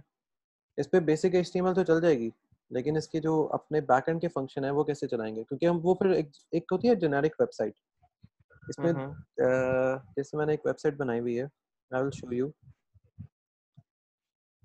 इसको मैं सेव कर लेता हूँ। अगर मैं आपको उसका सिंटैक्स सिखाऊँ ना, उस वेबसाइट का, MX का, MX साइट, इसके सिंटैक्स ये देखें। अब इसमें ये सिंटैक्स इस तरह लिखा गया है, इसकी HTML जो है कुछ इस तरह लिखी गई है।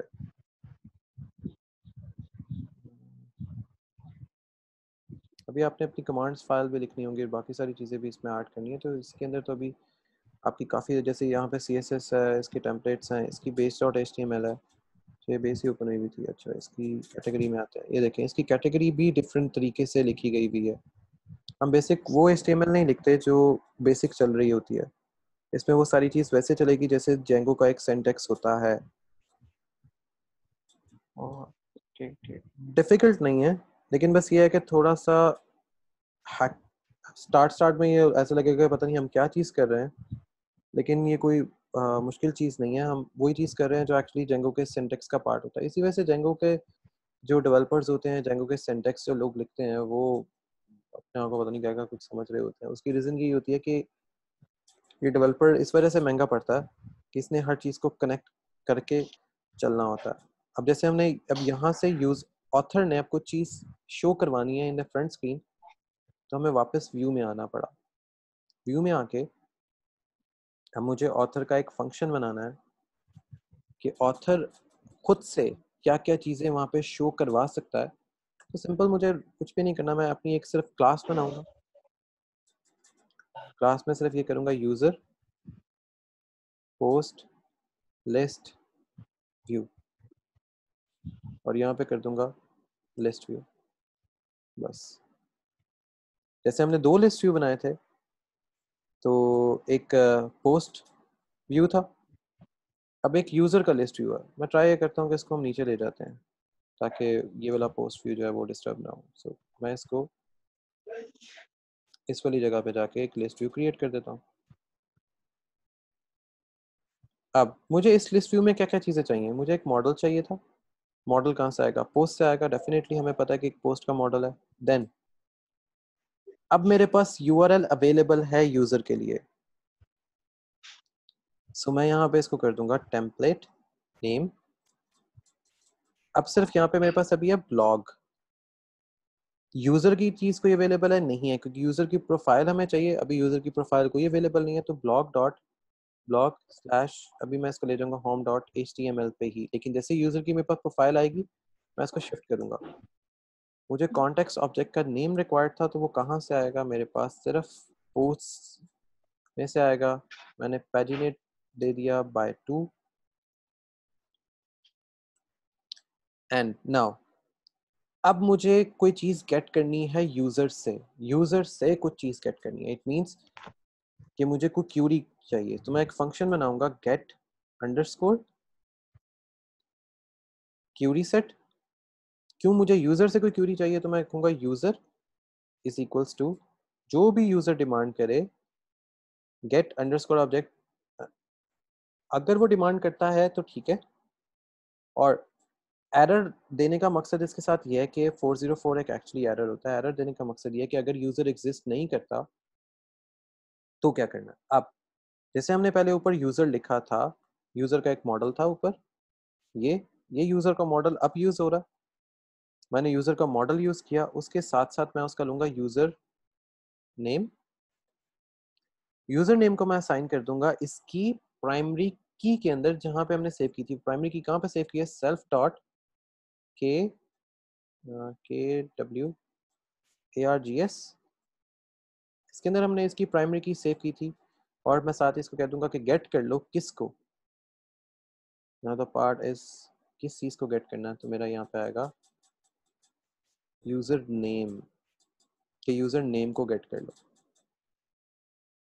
अब यूजर नेम को तो गेट कर लिया, अब मैं ऊपर आऊंगा, मैं अपने मॉडल्स में आऊंगा।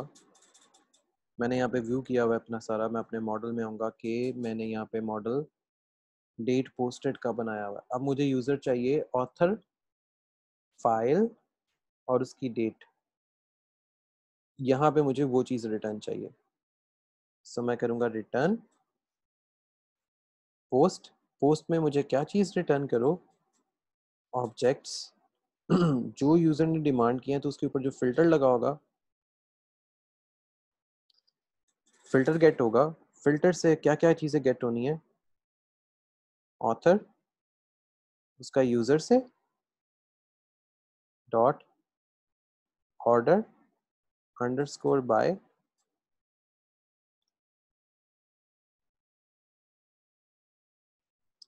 किस चीज़ से होगी, सो ये होगी डेट अंडरस्कोर पोस्टेड।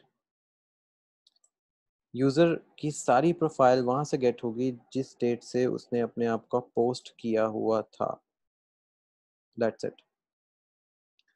ये इतना सा सिर्फ एक छोटी सी क्लास बनी, जो कि ये क्लास आके अब लिंक होने वाली है। इसके अंदर चीज़ें छोटी छोटी होंगी, लेकिन जब ये लिंक करने जाएंगी तो that makes a huge difference कि हमने यहाँ पे क्या चीज़ किस तरह लिंक करनी होगी या क्या चीज़ किस तरह लिंक हो रही होगी। सर जैसे डॉट नेट में हम कहते थे उसमें HTML इस्तेमाल होती थी, लेकिन उसका रेजर साइंटेक्स होता था, सिंटैक्स को रेजर साइंटेक्स कहते थे। तो इस साइंटेक्स को क्या कहते हैं हम, इसको नाम क्या जेंगो, है सिंटैक्स? इसका Django, HTML Django. Django Scientex है, HTML जेंगो। ठीक HTML है। जेंगो। अब जैसे कि मैं यहाँ पे वहाँ पे यूज़र को अपनी सारी जस्टिफिकेशन दे आया हूँ, तो मुझे अब सिर्फ यहाँ पे उसकी क्लास को ऐड करना है। मैं क्लास का नाम रख लेता हूँ MR2, क्योंकि मैं इससे याद रहेगा कि मेरी कौन सी क्लास है। And I am going to pull the reference. अब वो रेफरेंस क्या है, so I am going to have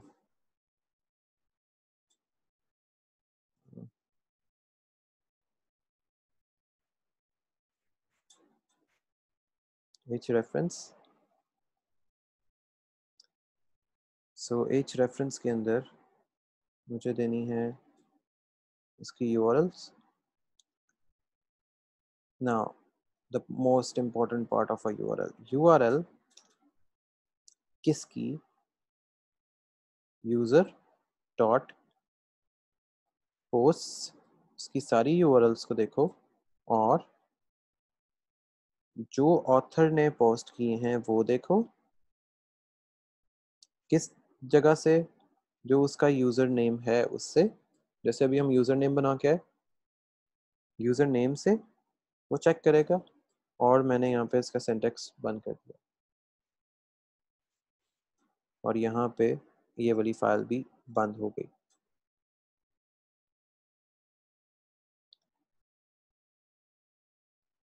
now the question arises, URL बंद हो गई, पोस्ट आ गई, नेम आ गया। अब मैं जो भी ऑथर का नाम है, अब मैं एज अ हेडिंग उसको अब शो करता हूँ। So I am going to make a heading. So मैं H3 की कोई हेडिंग बना लेता हूँ, यहाँ पे मैं क्या चीज़ शो करने वाला हूँ, दैट इज जो ऑथर ने पोस्ट की है वो, दैट्स इट। जो ऑथर ने पोस्ट किया मैंने वो शो कर दी। मुझे इसके अलावा यहाँ पे और कोई चीज़ शो नहीं करवानी। अब ऑथर ने जिस टाइम पे जिस चीज़ को अपलोड किया है वो टेक्स्ट फाइल थी, वो क्या था क्या नहीं था। Now we need that thing कि वो था क्या, उसने क्या अपलोड किया है और उस अपलोडिंग में क्या चीज़ ऐड थी। So I am going to have कि मैं एक क्लास क्रिएट कर लेता हूँ, स्मॉल क्लास। इसमें क्या था अभी मुझे नहीं पता, सो मैं टेक्स्ट म्यूटेड कर देता हूँ कि मुझे अभी नहीं पता कि उसमें क्या चीज़ थी क्या चीज़ नहीं थी। सो मेरा टेक्स्ट अभी म्यूटेड है, सो आई डोंट नो कि उसमें क्या चीज़ पोस्ट हुई थी और क्या चीज़ पोस्ट नहीं अभी उसने की।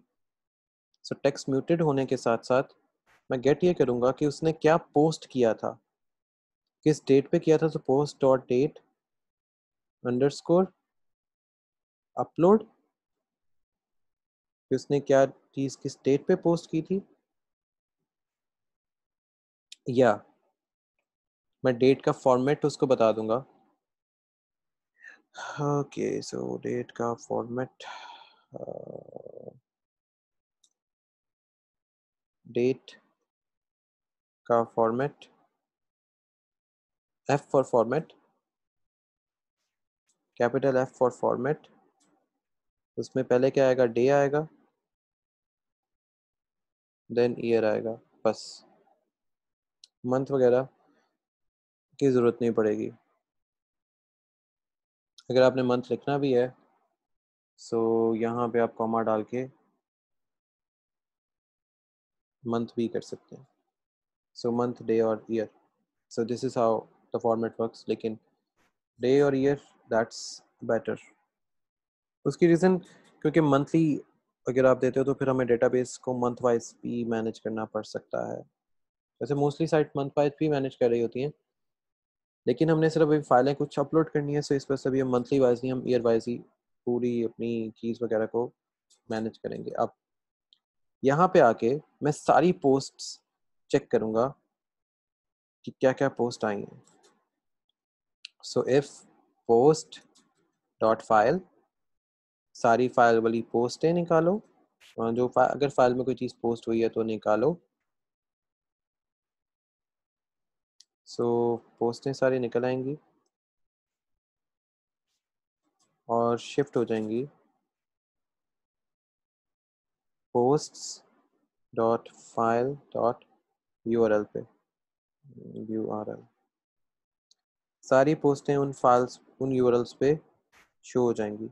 अगर उसमें कोई चीज़ डाउनलोड करने वाली है, सपोज करते हैं जैसे आपने कोई पीडीएफ रखी हुई है या आपने कोई म्यूजिक फाइल रखी है and you need to download that file, you need to download that file, तो आप डाउनलोड की एक क्लास बना के यहाँ पे रख लें, download class.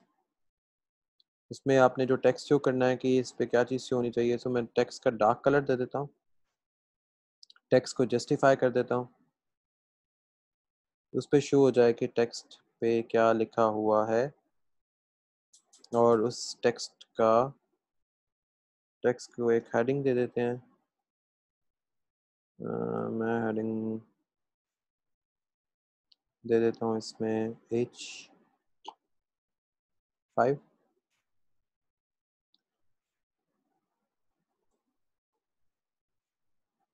Post dot blog, के ब्लॉग की जितनी पोस्टें हैं वो यहाँ पे आ जाए, दैट्स इट। एक क्लिक पे या एक डाउनलोड बटन पे जितनी भी पोस्टें होंगी वो यहाँ पे आपको शो हो जाएंगी।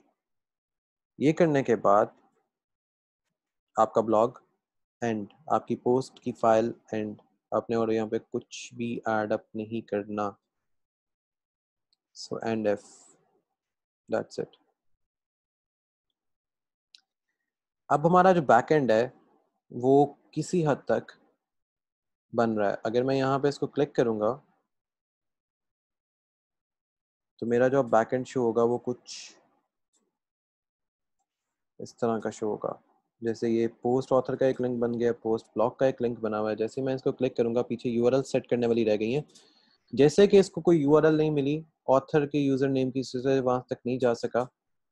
और जैसे ही ब्लॉग पोस्ट है, ब्लॉग पोस्ट भी जैसे मैंने कहा था कि यहाँ पे एक फाइल जैसी कोई भी चीज़ आपने डाउनलोड करनी है, डाउनलोड का बटन है, सो इसने मेरे यहाँ पे एक प्रॉपर डाउनलोड क्रिएट कर दी। So this is how actually we are working on it, कि क्या चीज़ किस तरह काम कर रही होती है, क्या चीज़ किस तरह काम नहीं कर रही होती। सो this is the half part of the home page. अभी हमने इसमें सारे फंक्शंस को इंक्लूड नहीं किया, अभी तो सिर्फ एक फंक्शन इंक्लूड हुआ है। एक्चुअली एक मॉडल का एक पार्ट इंक्लूड हुआ है, वो पार्ट ये है। सॉरी, व्यू में आते हैं। अभी सिर्फ ये इंक्लूड हुआ है। इसके अलावा अभी तक हमने अपने HTML में किसी भी चीज़ को इंक्लूड नहीं किया। हमने एक डाउनलोड का बटन बनाया, एक डाउनलोड की क्लास बनाई कि अगर आपने कोई ब्लॉग कोई भी चीज़ वहाँ से डाउनलोड करनी है तो वो आपको डाउनलोड होके आपकी URL पे मिल जाए। अब यहाँ पे जैसे कि मैंने एक नया फंक्शन ऐड किया था, एक नई क्लास ऐड की थी, तो मुझे यहाँ पे अब इसको अगेन माइग्रेट करवाना पड़ेगा। सॉरी, पहले मेक माइग्रेशंस।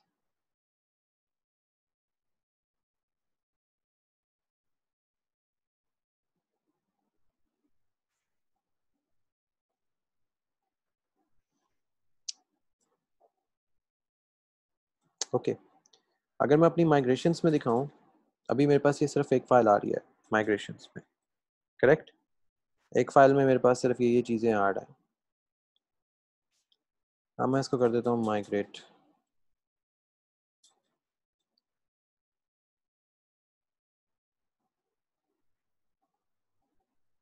अब मेरे पास माइग्रेट कंप्लीट हो चुकी है और यहाँ पे मोस्टली जो फंक्शंस हैं वो ओवरराइड में जा चुके हैं। फंक्शंस मेरे ओवरराइड हो चुके हैं सारे के सारे। उसकी रीज़न, मैंने व्यू में जो भी एक चीज़ को ऐड अप किया था, इस वजह से मेरे फंक्शंस अब ज़्यादा मोस्टली ओवरराइड हो गए और इसके ओरिजिनल फंक्शंस के साथ ये ओवरराइड हो रहे होते हैं। तो ये उसकी ओरिजिनल फंक्शन है, तो इसके ओरिजिनल फंक्शन के साथ मेरे अपने पुराने फंक्शंस ओवरराइड हो गए। वापस आते हैं व्यूज़ उस पे, होम पे, और अब एक सेट कंप्लीट करते हैं होम का।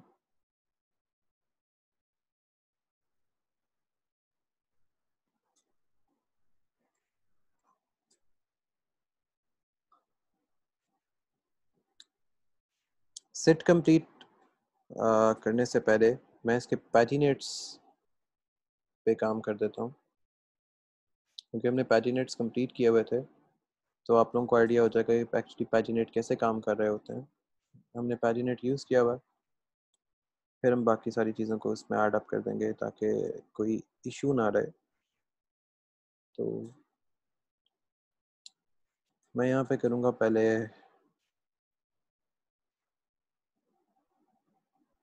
And for. जब आपने अपने इस Django के सिंटैक्स को कभी भी ऐड करना है तो आप एंड फॉर लिखोगे ताकि इजीली आप बाकी सारा काम कर सको। तो मैं यहाँ पे ही लिखूँगा कि मेरे पैजिनेट्स के जो ऊपर जो काम है वो, so if is underscore PAGINATED पैजिनेटेड। अब हम इसके टाइप को कैसे लिखेंगे, अगर ये पैजिनेटेड हुआ है तो वो कंप्लीट पेज को पिक करो,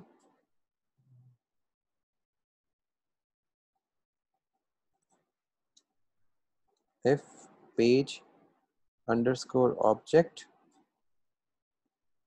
अगर उसकी कोई प्रीवियस रिकॉर्ड है, PREVIOUS प्रीवियस, ये इसके बाय डिफॉल्ट क्यूरीज और फंक्शन है पैजिनेट के जो आप यूज़ करते हो।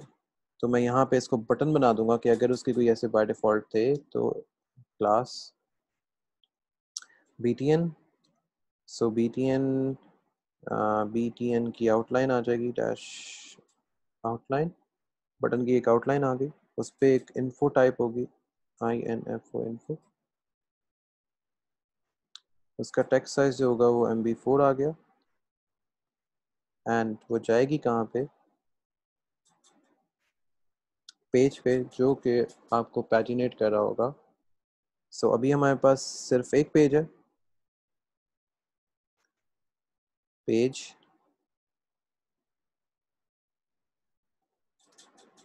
इक्वल्स टू 1 फर्स्ट पेज पे,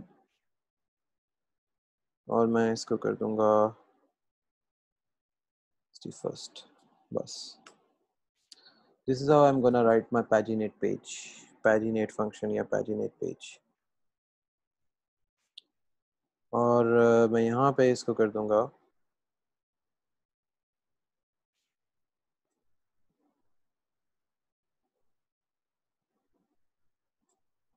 हमने इसकी इंडेंटेशन का बस ज़्यादा ध्यान रखना होता है हमेशा कि इसकी इंडेंटेशन जो है वो कैसे काम कर रही होती है, सो कैसे काम नहीं करती। So and if this is how I am going to deal in paginate. अब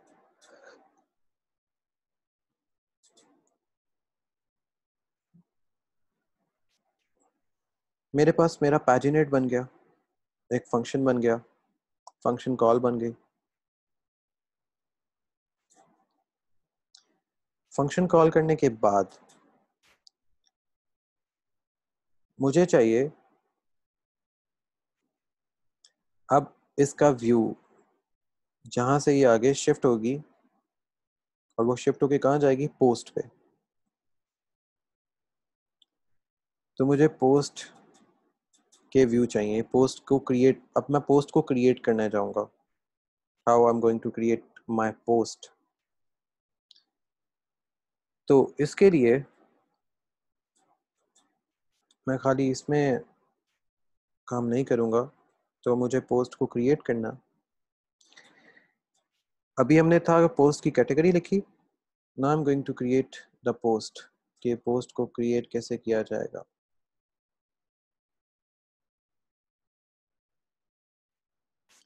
सो पोस्ट को क्रिएट करने के लिए मैं यहाँ पे वापस आऊँगा और मैं यहाँ पे आके एक फ़ाइल क्रिएट करूँगा। द फाइल इज, फाइल कह सकते हैं या एप्लीकेशन कह सकते हैं, जो मेरी पोस्ट को क्रिएट करने में हेल्प करेगी।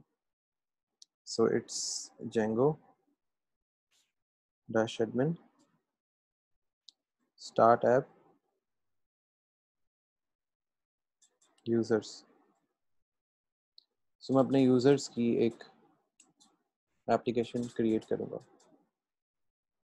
अब हम इसको छोड़ देंगे, इस फ्रंट एंड को छोड़ देंगे, क्योंकि अब मुझे यूज़र्स को इसके साथ कनेक्ट करवाना है इस पोस्ट को दिखाने के लिए, क्योंकि ये एक फ्रंट पेज था। अब यूज़र इसके साथ कनेक्ट करना। सो this is the profile of my user. इसके व्यूज़, एक्चुअली इसके अंदर हमें फॉर्म्स को ऐड करना है कि यूज़र अपने कौन कौन से फॉर्म्स को कैसे कैसे क्रिएट करवाएगा। इसके लिए आप लोगों को हेल्प की ज़रूरत पड़ेगी क्रिस्पी फॉर्म की। तो आप लोग इस पे जाओगे, क्योंकि इससे एन ईजी वे कि आप क्रिस्पी फॉर्म कैसे ऐड कर सकते हैं। क्रिस्पी फॉर्म्स,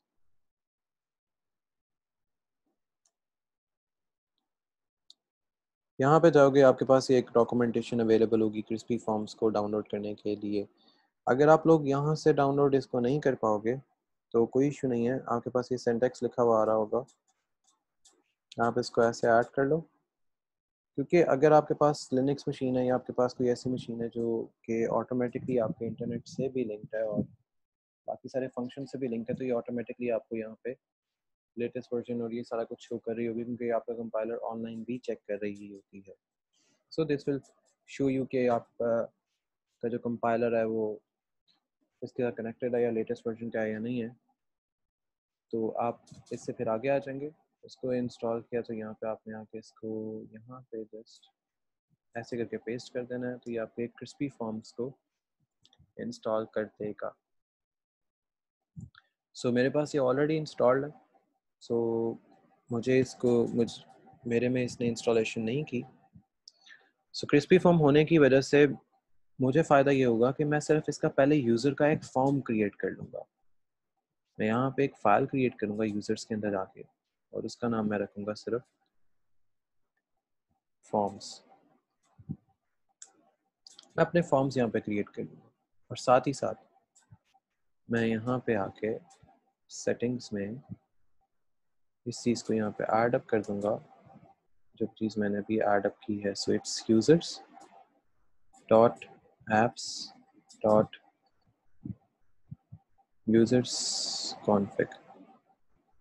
अगर आप में से नहीं आपको पता कि ये आप कैसे ऐड करोगे, तो आप के लिए सिंपल ये है कि आप अपनी apps.py में होंगे तो आपको भी यहाँ पे ये लिखा हुआ आया होगा कि यूज़र्स कॉन्फ़िग का क्या मतलब है। एक्चुअली आप अपनी एप्लीकेशन में होते हैं, इसको ऐड करने का मकसद ये होता है, जैसे यूज़र्स आपने जो फोल्डर क्रिएट किया है, आपने जो एप्लीकेशन क्रिएट किया है वो एप्स है, और आपके यूज़र के साथ कॉन्फ़िगर करेगी।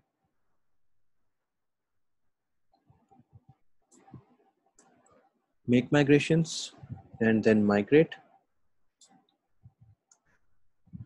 मेक माइग्रेशन और माइग्रेट करने का फ़ायदा ये होता है कि अगर आपके पास यहाँ पे इसको ऐड करते वक्त कोई गड़बड़ है, सपोज करता हूँ कि मैंने यहाँ पे एस खा लिया है, मैंने ऐप लिख दिया था, मेक माइग्रेशन करते वक्त और माइग्रेट करते वक्त मुझे ये एरर शो करेगा, यूजर्स डॉट ऐप। अब टेक्निकली अगर देखा जाएगा तो आपके पास एरर यहाँ पे नहीं शो हो रहा कि ये एरर एक्चुअली आपके पास ऑकर कहाँ पे हुआ, या आपको ये बताएगा कि आपने मेन डॉट, आपको ये बता रहा होगा कि manage.py की 17th लाइन पे ये एरर है, और आपको ये ओरिजिनल फाइल्स में लेके जाता जाएगा। आपको ओरिजिनल फाइल जहाँ पे आपका एरर है वहाँ पे आपको ये लेके नहीं आएगा। अगर आप अपनी manage.py की 17th फाइल पे आते हैं तो ये एग्जीक्यूटेबल ये शो हो रहा होगा। सो इसका कोई इसके साथ कोई लेना देना नहीं है। सो जब भी आपके पास कोई ऐसी एरर आए, नो मॉड्यूल आए, तो इट मीन्स कि आपने मॉड्यूल सेटिंग्स में ऐड किया था, तो settings belongs to your module, so यहाँ पे आपका एप्स आ जाएगा। So that's only way to correct it. So इसको कंट्रोल एस कर दिया, एंड यहाँ पे जब आप इसको माइग्रेट करेंगे तो it will be totally good. ये आपको हर चीज़ जो है वो इजीली शो अप कर रहा होगा। एनीवेज, अब आते हैं फॉर्म्स की क्रिएशन में। जो भी हमने फॉर्म्स इसमें ऐड अप करने हैं या ऐड किए हैं, सो मैं आऊँगा forms.py के अंदर। अब मुझे यहाँ से कौन कौन से फॉर्म्स रिक्वायर्ड है, मुझे यहाँ से अभी सिर्फ जो चीज़ रिक्वायर्ड है यूज़र की, क्योंकि मैंने अपना एक यूज़र क्रिएट किया हुआ। So I just need a user. So from Django dash, from Django import कर देते हैं फॉर्म्स। मुझे सिर्फ यहाँ से यूज़र चाहिए। फ्रॉम Django डैश कंट्रीब्यूट,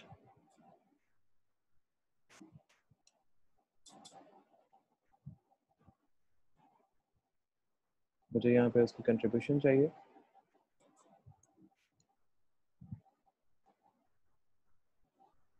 मुझे कंट्रीब्यूशन चाहिए इसकी, ऑथेंटिकेशन चाहिए कहाँ से, मॉडल से, और क्या चीज़ इंपोर्ट करनी है मुझे, यूज़र, जो मैंने यूज़र पहले बना चुका हूँ, मुझे सिर्फ वही यूज़र चाहिए।